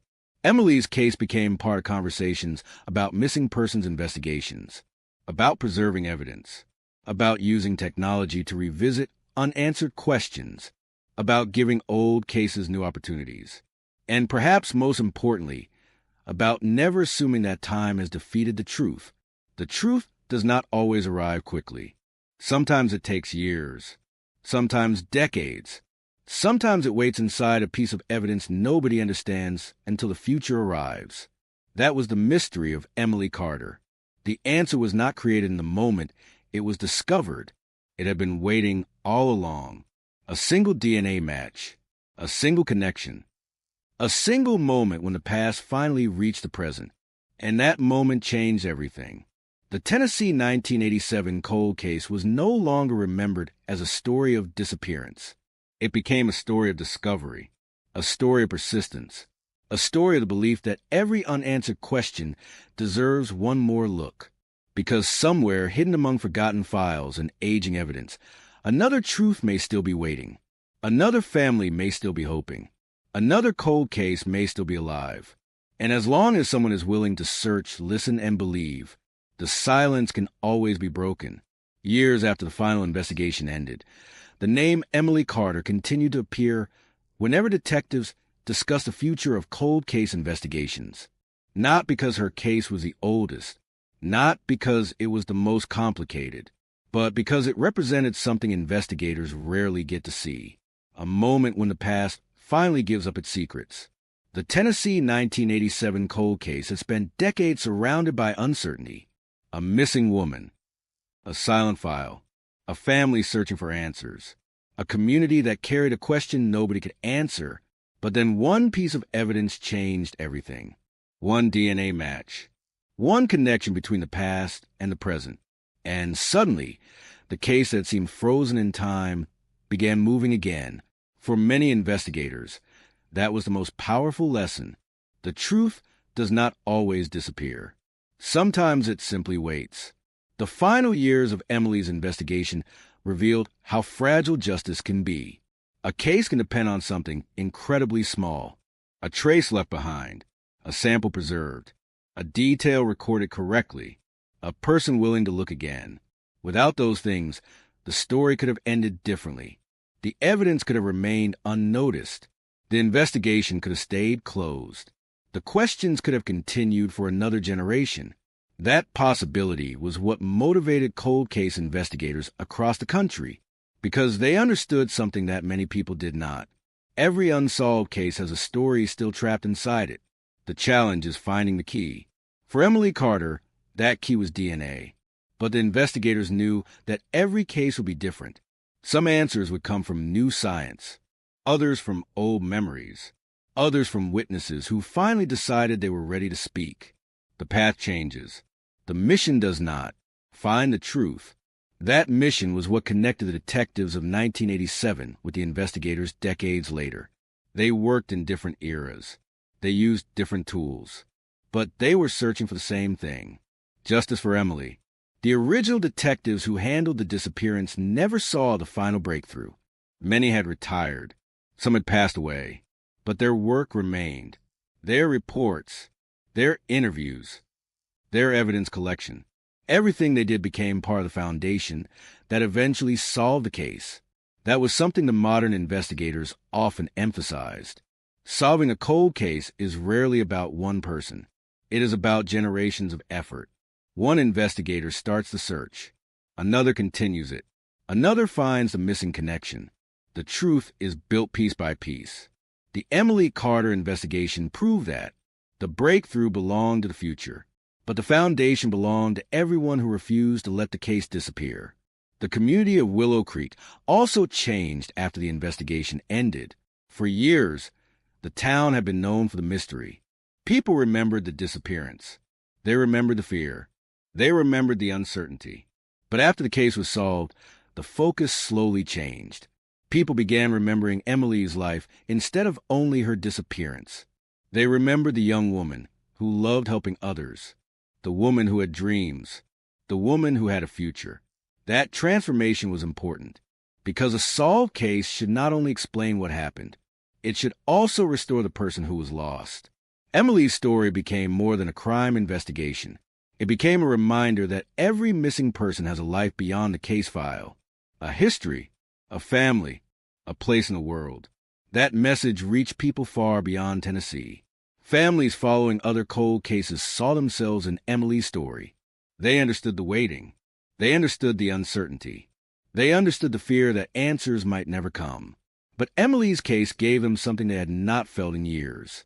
Possibility. The possibility that their own questions might one day be answered. The possibility that old evidence might still matter. The possibility that time had not completely won. That was the true impact of the investigation. It created hope where there had been silence. The forensic experts involved in the case continued explaining the importance of preservation, because without preserved evidence, there is no future breakthrough. The evidence collected decades earlier was not considered useless. It was protected, stored, maintained, and because of that, science was eventually able to reveal what investigators needed to know. That lesson became one of the most repeated messages after the case. Never destroy the possibility of tomorrow. Evidence that seems ordinary today may become the answer years later. A photograph, a fingerprint, a biological sample, a recording, a forgotten document. Any of them can change history. The phrase became connected with Emily's investigation. One clue can wait a lifetime. It captured exactly what happened. The DNA match did not appear because the evidence suddenly changed. It appeared because the world finally had the ability to read it. The discovery also changed how people viewed the relationship between technology and justice. Technology was not replacing investigation. It was extending it. It was giving investigators another way to search, another way to understand, another way to find answers hidden in the past. But at the center of everything was still the same human question. What happened? That question had driven the investigation from the beginning. It had driven Emily's family. It had driven detectives. It had driven everyone who refused to let the case disappear. And finally, after 36 years, the question had an answer. The road that once represented uncertainty became a place of remembrance. The evidence room that once represented frustration became a place of breakthrough. The name Emily Carter, once connected only to a missing person report, became connected to justice. That was the final transformation. A tragedy became a lesson. A mystery became an answer. A cold case became proof that no case should be abandoned simply because time has passed. Because time does not erase every secret. Sometimes it protects them. Sometimes it carries them forward. Sometimes it waits for the exact moment when someone is ready to uncover them. And when that moment arrives, the truth finally speaks. The truth had finally spoken. But for the people who spent decades waiting for it, the silence before that moment remained unforgettable. Because 36 years is not just a number. It is a lifetime of missed moments. Birthdays without answers. Holidays with an empty seat. Family photographs that stop at a certain point in time. A person frozen forever at the age they disappeared. That was the reality Emily Carter's family lived with. While the world moved forward, they remained connected to one night in 1987. The night when everything changed. The night when an ordinary evening became a mystery that would follow them for generations. But when the DNA match finally revealed the truth, something unexpected happened. The story changed. It was no longer only about what was lost. It became about what survived. Emily's memory survived. The evidence survived. The determination to find answers survived. And most importantly, the belief that justice was still possible survived. That belief was what carried the investigation through decades of uncertainty. The detectives who reopened the case knew they were not just reviewing old documents. They were reopening someone's life. They were stepping back into a moment when a family's future changed forever. They were handling evidence connected to a person who had friends, dreams, and plans. That responsibility shaped the entire investigation. Every decision mattered. Every interview mattered. Every piece of evidence mattered. Because the goal was not simply to solve a mystery. The goal was to tell the truth. The final investigation revealed details that had been hidden by time, not because people intentionally ignored them, but because the world of 1987 did not have the ability to see what modern investigators could see. The DNA evidence was the perfect example. Decades earlier, it was collected carefully. Investigators knew it might matter someday, but they did not know when. They did not know how. They did not know that a future generation of detectives would one day use technology they could barely imagine. That was a strange connection between the past and the future. The investigators of 1987 left behind pieces of a puzzle. The investigators of the future finally learned how to put them together. The case became a bridge between two different eras of law enforcement, a bridge built from patience, from evidence, from a belief that unfinished cases still deserve attention. The impact of the investigation reached beyond Tennessee. Across the country, law enforcement agencies reviewed old cases with renewed determination. Files that collected dust were reopened. Evidence that had been considered impossible to analyze was tested again. Families who had lost hope began receiving unexpected phone calls. Not every case was solved. Not every mystery had an answer waiting. But Emily's story changed something important. It proved that the possibility still existed. And sometimes possibility is enough to keep searching. The phrase cold case often creates the image of something forgotten, something abandoned, something frozen. But Emily's case showed a different reality.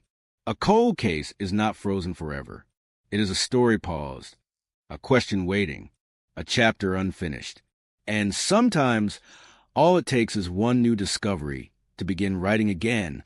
The investigators involved in the case often talk about the moment they realized the DNA match was real.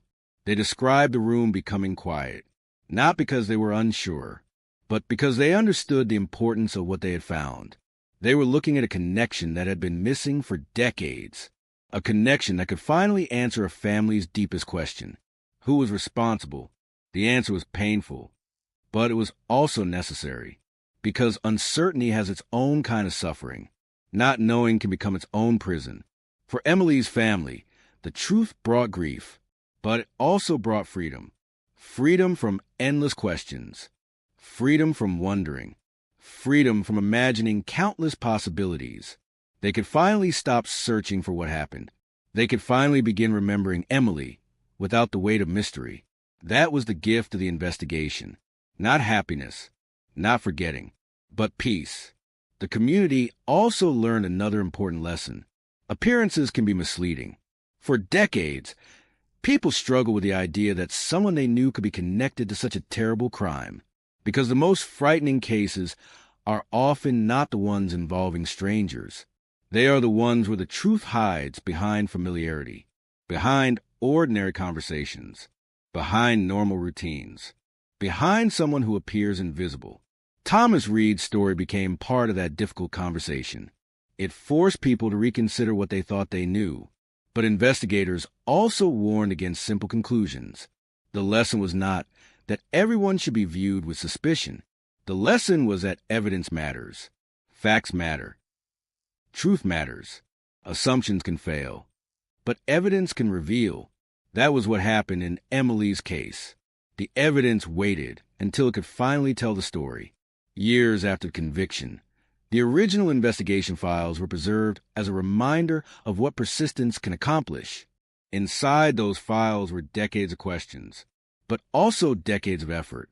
Every page represented someone who searched. Every photograph represented a moment that mattered.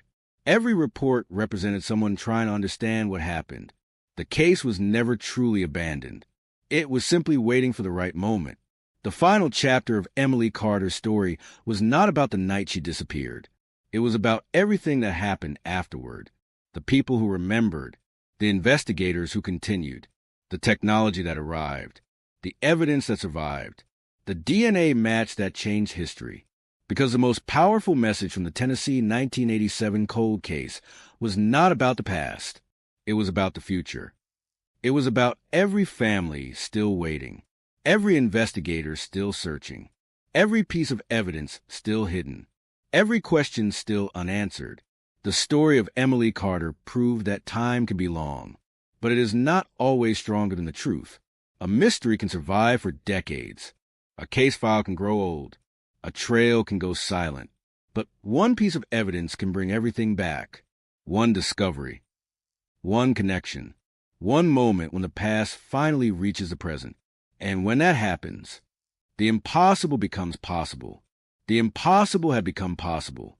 That was a phrase many investigators used when describing the moment Emily Carter's case finally broke open. Because for decades, the investigation existed in a space between hope and uncertainty. It was not forgotten, but it was waiting. Waiting inside boxes of evidence. Waiting inside old reports. Waiting inside the memories of people who refused to stop asking questions. The DNA match changed the direction of everything. But the real story was not only about the moment of discovery. It was about everything that happened before. The years of searching. The years of patience. The years when the answer seemed impossibly far away. Cold case investigators often say the hardest cases are not always the most complicated. Sometimes they're the ones where everyone knows something happened, but nobody knows what. Emily's case represented that kind of mystery. A disappearance without explanation. A family without closure. A community without peace. The investigation began with confusion. It ended with understanding. But the road between those 2 points lasted more than 3 decades. During those years, Emily's name remained alive. Her family continued sharing her story. They kept photographs. They kept documents. They kept every memory that connected them to the person she was before the tragedy. That mattered more than anyone realized. Because memories are often the first evidence a family has. Before detectives have answers, families have stories. They remember conversations. They remember habits. They remember small details that never appear in official reports. And sometimes those details become important years later. In Emily's case, investigators returned to those memories. They listened again. They asked new questions. They looked at old information from a different perspective. That was one of the biggest changes between the original investigation and the reopened case. The evidence did not change. The questions changed. The way investigators looked at the evidence changed. And suddenly, details that once seemed ordinary became significant. A timeline, a conversation, a location, a connection. The case began moving because investigators were willing to challenge the assumption that everything had already been discovered. That is the danger in old investigations. People can begin believing the past has nothing left to reveal. But history has proven the opposite. The past often holds answers. They are simply hidden beneath the limits of the time when the investigation began. Emily's case became one of those examples. The original detectives were working without the tools available today. They followed every lead they could. They searched the areas they had access to. They interviewed the people they believed might know something. They collected evidence.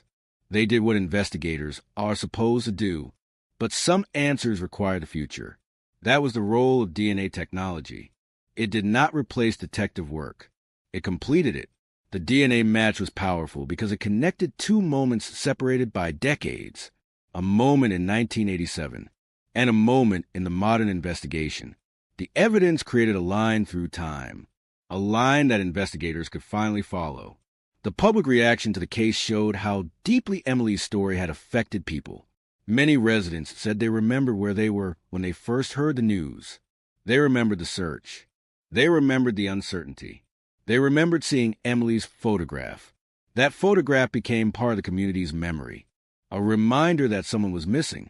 A reminder that someone mattered. When the case was solved, many people felt something they had not expected. They felt relief, not celebration, not happiness. Relief, because after decades of unanswered questions, the community finally understood what had happened. The unknown was gone, and sometimes Knowing the truth is the first step toward healing. The investigators who worked the case later explained that justice has many forms. Sometimes justice is a conviction. Sometimes justice is finding remains. Sometimes justice is simply telling a family the truth. For Emily's family, the truth was everything. They had spent years imagining possibilities. Now they finally had reality. Painful reality. But reality. The trial and conviction became the official conclusion of the legal process. But emotionally, the process continued. Families do not move on from something like this. They move forward. They carry the memory. They carry the loss. They carry the person who should still be there. That was why investigators continued emphasizing Emily's life. Not just her disappearance. Not just the crime. Her life. Because the danger with cold cases is that victims can become reduced to a mystery, a headline, a photograph, a date. But Emily Carter was more than that. She was a person who existed before the investigation, someone who had hopes, someone who had relationships, someone who had a future. The case reminded people that solving crimes is not only about finding offenders, it is about restoring stories, restoring names, restoring truth. The DNA match became famous because it solved a mystery, but the deeper meaning was that it restored Emily's story. It allowed people to speak about her without the question that had followed for 36 years. What happened? That question had controlled the narrative for too long. After the breakthrough, another question replaced it. Who was Emily? And that was the question her family wanted people to ask. Because remembering the victim is the final responsibility of justice. The investigation eventually became part of training material for future detectives. They studied the case because it demonstrated a critical principle. Never stop looking. Not because every case will be solved, but because every case deserves a chance. The smallest piece of evidence may seem insignificant, a forgotten sample, an old photograph, a recorded statement, a document in a storage box. But time can change the value of evidence. Something ordinary today may become extraordinary tomorrow. That was the lesson hidden inside Emily Carter's story. The answer was always there. The evidence was always waiting. The truth was always possible. It simply needed the right moment. And after 36 years, that moment finally arrived. The moment finally arrived. But the story of Emily Carter was never only about the day the DNA match appeared. It was about everything that happened before that moment. The years when the case sat quietly in the background. The years when investigators carried the unanswered questions. The years when Emily's family learned to live with uncertainty without ever accepting that the search was over. Because some mysteries do not disappear. They become part of the people who are left behind. They become part of the community. They become part of history. That was what happened in Willow Creek. For decades, Emily's disappearance existed like a shadow. People grew older. Children who once saw her photograph on missing posters became adults. New generations learned the story from their parents. The details changed slightly over time. Memories faded. People remembered her name. That mattered. Because a person is never truly gone when people continue to tell their story. The investigators who solved the case understood that their job was not only to identify what happened. Their job was to protect the truth. And the truth was that Emily Carter had mattered from the beginning, long before the headlines, long before the DNA breakthrough, long before the courtroom. She mattered because she was a person whose life had value. That was the message investigators repeated whenever they discussed the case. Behind every cold case is a human being. Behind every evidence file is a family. Behind every unanswered question is someone waiting. That perspective changed the way many agencies approached old investigations. They stopped seeing cold cases as old problems. They started seeing them as unfinished responsibilities. Emily's case became a powerful example of why that mattered. Because if someone had decided decades earlier that the case was impossible, the truth might have remained hidden forever. But someone looked again. Someone reopened the file. Someone questioned what everyone thought they knew. And that decision changed history. The DNA breakthrough also revealed something important about the relationship between technology and time. Technology does not erase the past. It gives the past a voice. The evidence collected in 1987 had been silent for decades, but it was never meaningless. It was waiting for the right tools. The same biological material that once provided no answers eventually became the strongest connection in the investigation. That transformation fascinated forensic experts because it showed how quickly possibilities can change. An investigation that seems impossible today may become solvable tomorrow. A mystery that appears permanent may only be temporary. The future can change what we know about the past. That idea gave hope to countless families following other cold cases, because many of them had heard the same painful words. No new leads. Nothing more could be done. The case has gone cold. But Emily's story challenged those statements. Not because every case would have the same ending, but because no one truly knows what future discoveries may bring. The breakthrough also changed the way people understood the importance of evidence preservation. Without that preserved DNA sample, there would have been no match. Without the original investigation, there would have been no foundation. Without the people who collected and protected the evidence, the future would have had nothing to discover. That was the connection between generations. The investigators of the past protected the possibility. The investigators of the future turned possibility into justice. The case became a reminder that every decision made during an investigation can matter, even decisions that seem insignificant at the time. A photograph taken, a sample stored, a statement recorded, a detail written down. Years later, any of them could become the key. The final years of Emily's story were also about confronting uncomfortable truths. The community had to accept that the person connected to the crime had lived among them. That realization was painful. People wanted the answer, but sometimes the answer hurts. Sometimes the truth is not the story people hoped for, but truth does something that rumors and uncertainty cannot. It allows people to heal. For decades, people had created their own explanations. They wondered. They feared. Now, those questions were gone. The mystery had ended. The facts remained. And although the facts were painful, they gave everyone something they had not had before: certainty. For Emily's family, certainty was priceless, because uncertainty had controlled their lives for too long. They no longer had to wonder if someone would find her. They no longer had to imagine different endings. They finally knew, and knowing allowed them to begin remembering Emily in a different way, not only through tragedy, but through love, through memories, through the person she had been. That became the final transformation of the case.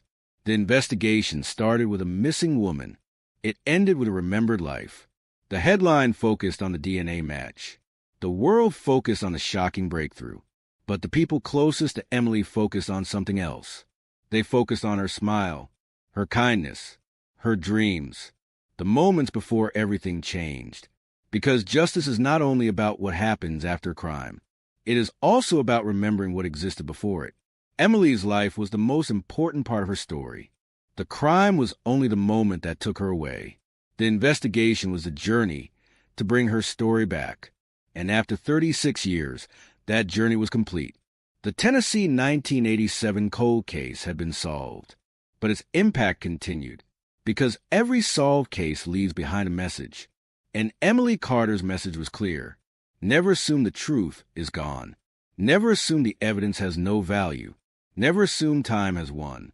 Because somewhere, hidden inside the past, there may still be an answer waiting. A forgotten clue. A preserved piece of evidence. A connection nobody has found yet. And sometimes, all it takes is one discovery to change everything.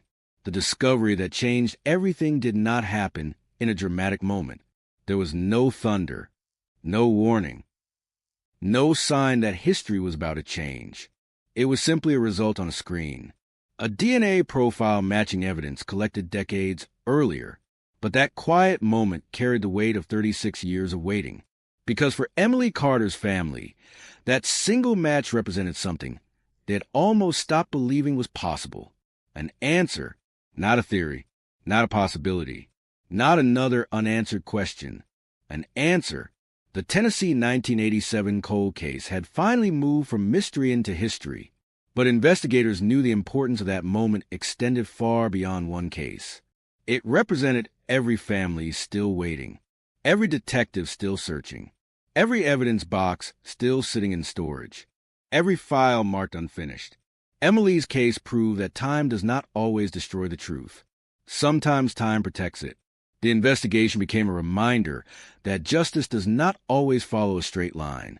Sometimes it moves slowly. Sometimes it takes decades. Sometimes the person who finds the answer is not the person who started searching, but the search continues. That was what happened in Tennessee. The detectives of 1987 began the journey. The investigators decades later completed it. Different people, different technology, same mission. Find Emily. Tell the truth. The final interviews with investigators revealed how emotional the case had become for everyone involved. Many detectives work with facts, evidence, timelines, reports, but behind every investigation is a human story. And Emily's story was impossible to separate from the people who loved her. Investigators described meeting her family as one of the most powerful parts of the process. They saw the photographs. They heard the memories. They understood that the case was not simply about solving something from the past. It was about helping people who had carried pain for decades. That responsibility shaped every decision. The investigators did not want a quick answer. They wanted the correct answer.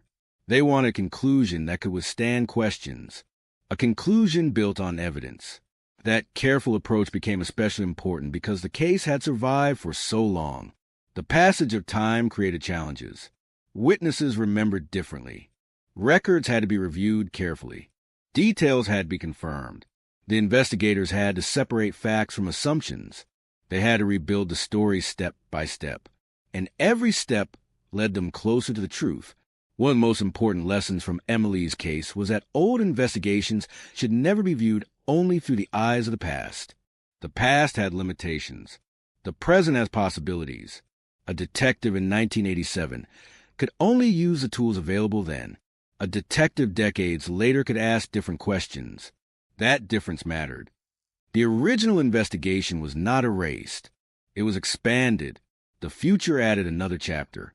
The DNA evidence created a connection between two worlds, the world where Emily disappeared and the world where her story was finally understood.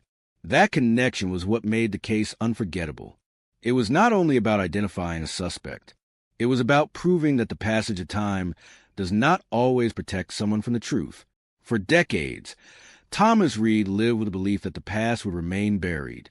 But the past was not buried. It was preserved. Every year that passed did not remove the evidence. It only delayed the moment when the evidence could finally speak. That was the message that stayed with investigators. Evidence has patience. The truth has patience. But eventually, both can return. The community continued discussing Emily's case years after conviction, not because people wanted to remain focused on tragedy, but because the investigation represented something rare, a mystery that actually found an answer. Many cold cases never reach that point. Many families continue waiting. Many questions remain open. That reality made Emily's case even more meaningful. It showed what is possible. It showed why investigators continue searching. It showed why families continue hoping. Because sometimes, against all expectations, the answer comes. The story also changed the way people viewed DNA evidence. Before Emily's case, some people saw DNA simply as a scientific tool, a method used to identify suspects. But the investigation showed something deeper. DNA can become a bridge between generations. It can connect the past with the present. It can give a voice to evidence that has been silent for decades. It can transform uncertainty into knowledge. That was exactly what happened. A small sample became a historic breakthrough. A forgotten detail became the center of the investigation. A cold case became a solved case. And one family finally received the answer they deserved. The final years of Emily's story were not defined by the person responsible. They were defined by the people who refused to forget her. Her family, the investigators, everyone who kept her name alive. That was the true reason the case survived. Because evidence alone cannot keep a story alive. People do. People who remember. People who care. People who believe every life deserves justice. Emily Carter's story became a permanent reminder of that belief. A reminder that behind every missing person report is a person with a history. Behind every investigation file is a family hoping for answers. Behind every cold case is the possibility of a future breakthrough. The Tennessee 1987 cold case began with a disappearance that shocked the community. It continued through decades of uncertainty, and it ended with one DNA match that rewrote history. But perhaps the most important part of the story was not how the case was solved. It was why solving it mattered. Because justice is not only about finding the truth, it is about making sure the truth is never forgotten. And Emily Carter's truth had finally been found. Emily Carter's truth had finally been found.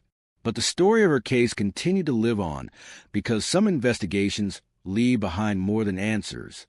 They leave behind lessons. They leave behind questions about how justice works. They leave behind reminders of what can happen when people refuse to stop searching. The Tennessee 1987 cold case became one of those reminders. For years, the investigation represented uncertainty, a file that remained open, a family waiting, a community carrying a memory. But after the DNA breakthrough, the case represented something completely different, possibility. Because the most powerful message from Emily's story was not that the past was solved. It was that the past was never truly gone. The evidence was still there. The memories were still there. The questions were still there. Everything needed for an answer had survived. The world simply needed to discover how to find it. That realization changed the way many people viewed cold cases. Before Emily's investigation was reopened, many believed that time was the greatest enemy. Every year that passed seemed like another barrier. Witnesses moved away. Technology changed. People aged. Memories became uncertain. But the case showed another side of time. Time can also be an ally. Time allows science to develop. Time allows new investigators to approach old problems. Time allows forgotten evidence to become valuable again. The same years that seemed to bury Emily's story eventually helped uncover it. That was the paradox of the investigation. The answer was delayed by time. But the answer was also made possible by time. For the detectives who worked on the final stages of the case, one moment remained unforgettable. The moment they realized the evidence connected to Emily was not just a piece of the past. It was a message waiting for someone to understand. That idea changed the way they approached other investigations. They stopped asking whether a case was too old. They started asking whether the right evidence had been found. Because age alone does not determine whether a case can be solved. Evidence does. And sometimes evidence waits patiently for decades. The aftermath of Emily's case also brought attention to the importance of families in investigations. Families are often the longest-serving members of a cold case. Detectives may retire. Departments may change. Files may move. But families remember. They remember birthdays. They remember voices. They remember small details that official documents cannot capture. In Emily's case, her family kept her story alive when there were no new developments.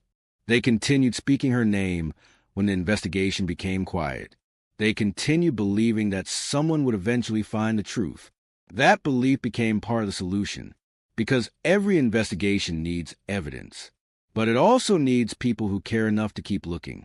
The case also changed the way the community viewed justice. Many residents had spent years wondering if the truth would ever come. Some had accepted that they might never know. But when the DNA match appeared, the impossible happened. The mystery moved again. The investigation returned. The answer arrived. And the community learned a lesson that will remain with them. Never confuse silence with the absence of truth. A silent case is not necessarily an empty case. Sometimes the answer is hidden beneath layers of time. Sometimes it requires someone willing to search through those layers. The final years of Emily's investigation also revealed something about human memory. People often believe memories become useless after decades. But investigators discovered something more complicated. Memory can fade. but it can also preserve important details. A witness who remembers one small moment, a conversation that seemed meaningless, a location that seemed unrelated. Any of those details can become valuable when combined with new evidence. That was another reason the case was so significant. It showed that solving crimes is rarely about one perfect clue. It is about connections, pieces coming together, separate moments finally forming one complete picture. The DNA match was a beginning. The timeline was another piece. The witness accounts were another. The original evidence was another. Together, they created the story that had been missing for decades. That was how the truth returned. But piece by piece, the legacy of Emily Carter's case continued through the investigators who studied it afterward. New detectives learned from it. Forensic specialists referenced it. Families followed it. Because the case became more than a solved mystery. It became a symbol of persistence, a symbol of hope, a symbol of the idea that justice can survive even when decades pass. The world often focuses on the moment a case is solved, the arrest, the announcement, the final verdict. But investigators know something different. The real story begins long before that moment. It begins with the people who search when nobody is watching, the people who organize old files, the people who review old evidence, the people who ask questions others stopped asking. Those are the people who create breakthroughs. Emily's case was solved because someone looked again. That simple decision changed everything. One more review, one more test, one more question. That was all it took. And somewhere, in an evidence room where the past had been stored for decades, the answer was waiting. The Tennessee 1987 cold case will always be remembered because of the DNA match that shocked investigators. But the deeper story is about something else. It is about endurance. It is about the belief that no life should become just a forgotten file. It is about understanding that every victim deserves more than a case number. They deserve a name. They deserve a story. They deserve the truth. Emily Carter received that truth after 36 years. And although the journey was painfully long, the final message of her case remained clear. The truth can be delayed. The truth can be hidden. The truth can wait. But the truth can survive. And when someone finally finds a key, even decades of silence can be broken. Even decades of silence can be broken. That was the final lesson left behind by the Tennessee 1987 cold case. A lesson written not only in police reports and forensic records, but in the lives of everyone connected to Emily Carter. Because the ending of a cold case is never only about the moment of arrest. It is about everything that comes after. The rebuilding, the remembering, the understanding that justice may arrive late, but its arrival still matters. For Emily's family, the years after conviction carried a strange mixture of emotions. There was relief, there was sadness, there was gratitude, and there was a quiet realization that a chapter of their lives had finally closed. For so long, every day had carried the same question. What happened to Emily? Now they had the answer. But answers can be complicated. The truth can heal, but the truth can also hurt. Because solving a mystery does not erase the pain caused by it. It simply removes the uncertainty. And for families of victims, uncertainty is one of the heaviest burdens they carry. The investigation had finally given them something they had waited decades to receive. A complete story. Not the story they wanted. Not the story anyone hoped for. But the truth. And truth has a power that rumors and unanswered questions never can. It allows people to remember without wondering. It allows families to grieve without searching. It allows communities to move forward. That was the greatest impact of the investigation. The mystery ended. But Emily's memory continued. The people who knew her refused to allow her name to become only a headline from an old newspaper. They continued sharing stories about who she was. They talked about her personality, her kindness, her hopes, the ordinary moments that made her life meaningful. Because the most important part of any victim's story is not how they died. It is how they lived. That idea became central to the legacy of Emily Carter. She was not defined by the crime. She was not defined by the investigation. She was not defined by the years of silence. She was defined by the life she had before that night. The investigation restored something important. It restored her identity. The case also changed how future investigators approached unresolved mysteries. Training programs began using examples like Emily's to explain the importance of persistence. New detectives learned that a case file is never just paper.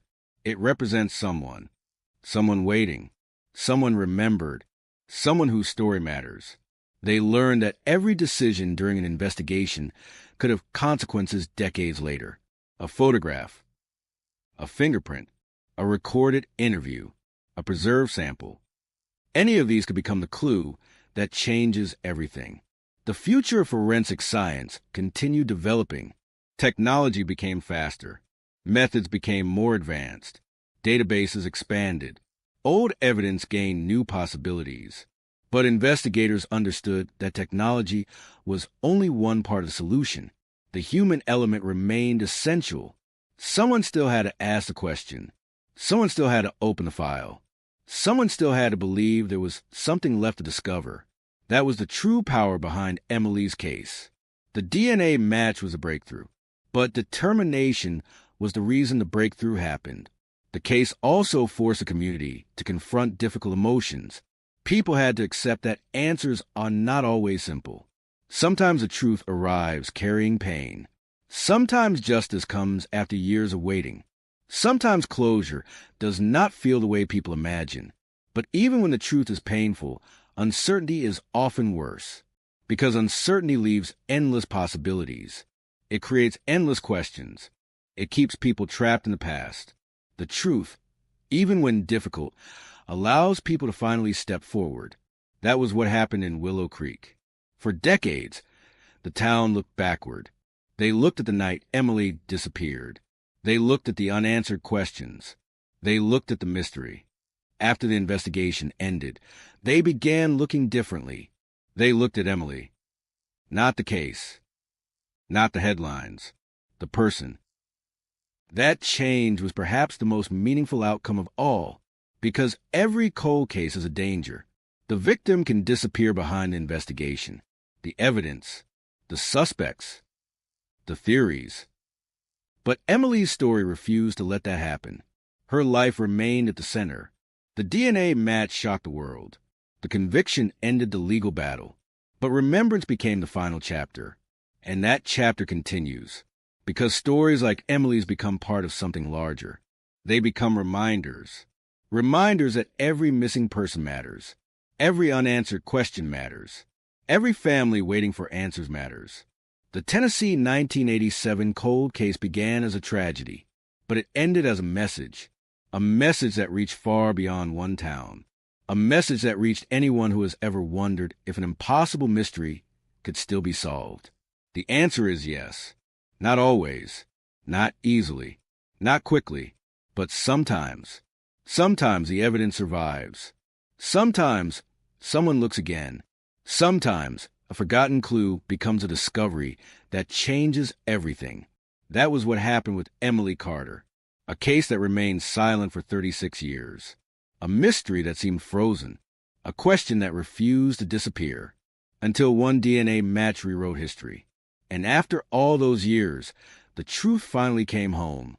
The truth finally came home. But for the investigators who had spent years working on Emily Carter's case, the conclusion was not the end of the story.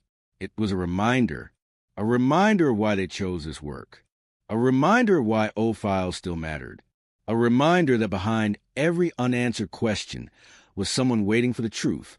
The Tennessee 1987 cold case became a symbol of that mission, a case that had once represented everything frightening about unsolved crimes. A disappearance with no explanation, a family trapped between hope and despair, a community forced to live with uncertainty. But decades later, the same case represented something completely different.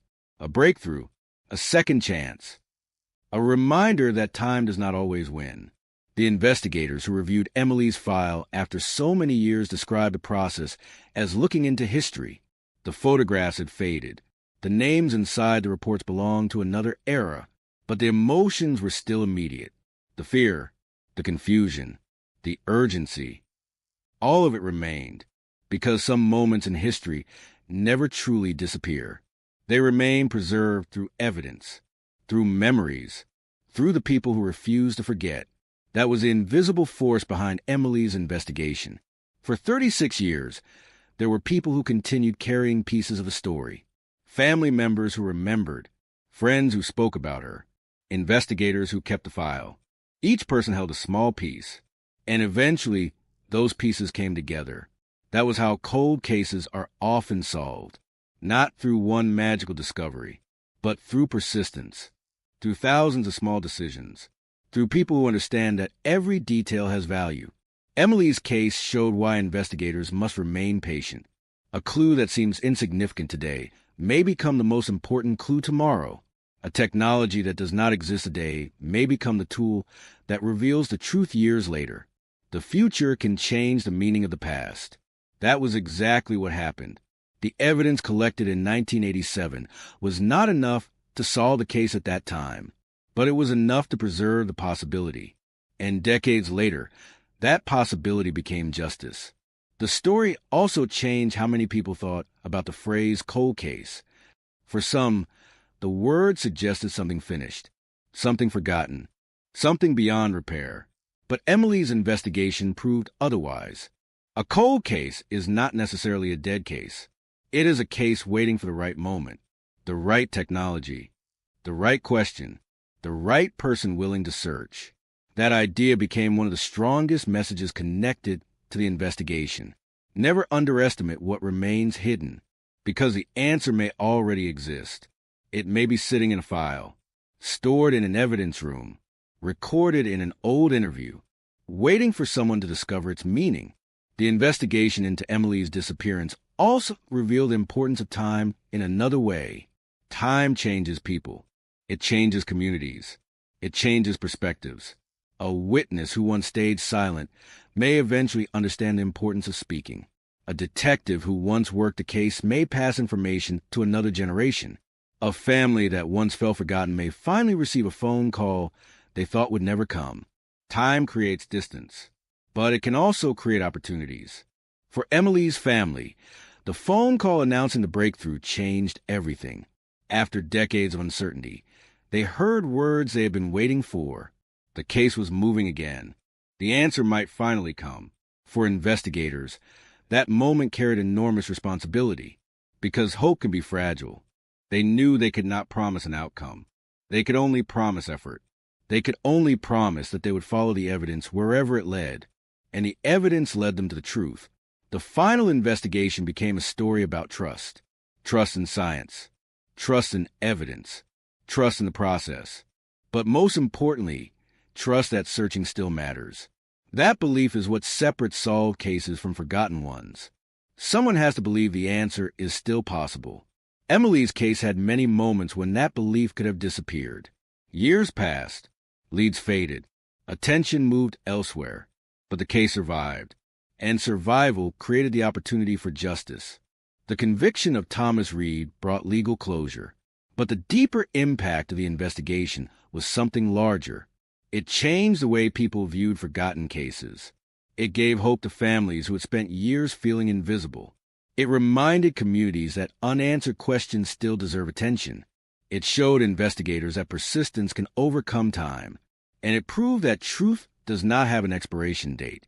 The story of Emily Carter will always be connected to one shocking moment, one DNA match, one discovery that changed everything. But the real story is much bigger. It is about the people who searched, the people who remembered, the people who refused to allow 36 years of silence to become the final answer, because silence is not the same as forgetting, and a mystery is not the same as impossibility. Sometimes the truth is simply waiting. Waiting for the right technology, waiting for the right investigator, waiting for the right moment. And when that moment arrives, a cold case can come alive again.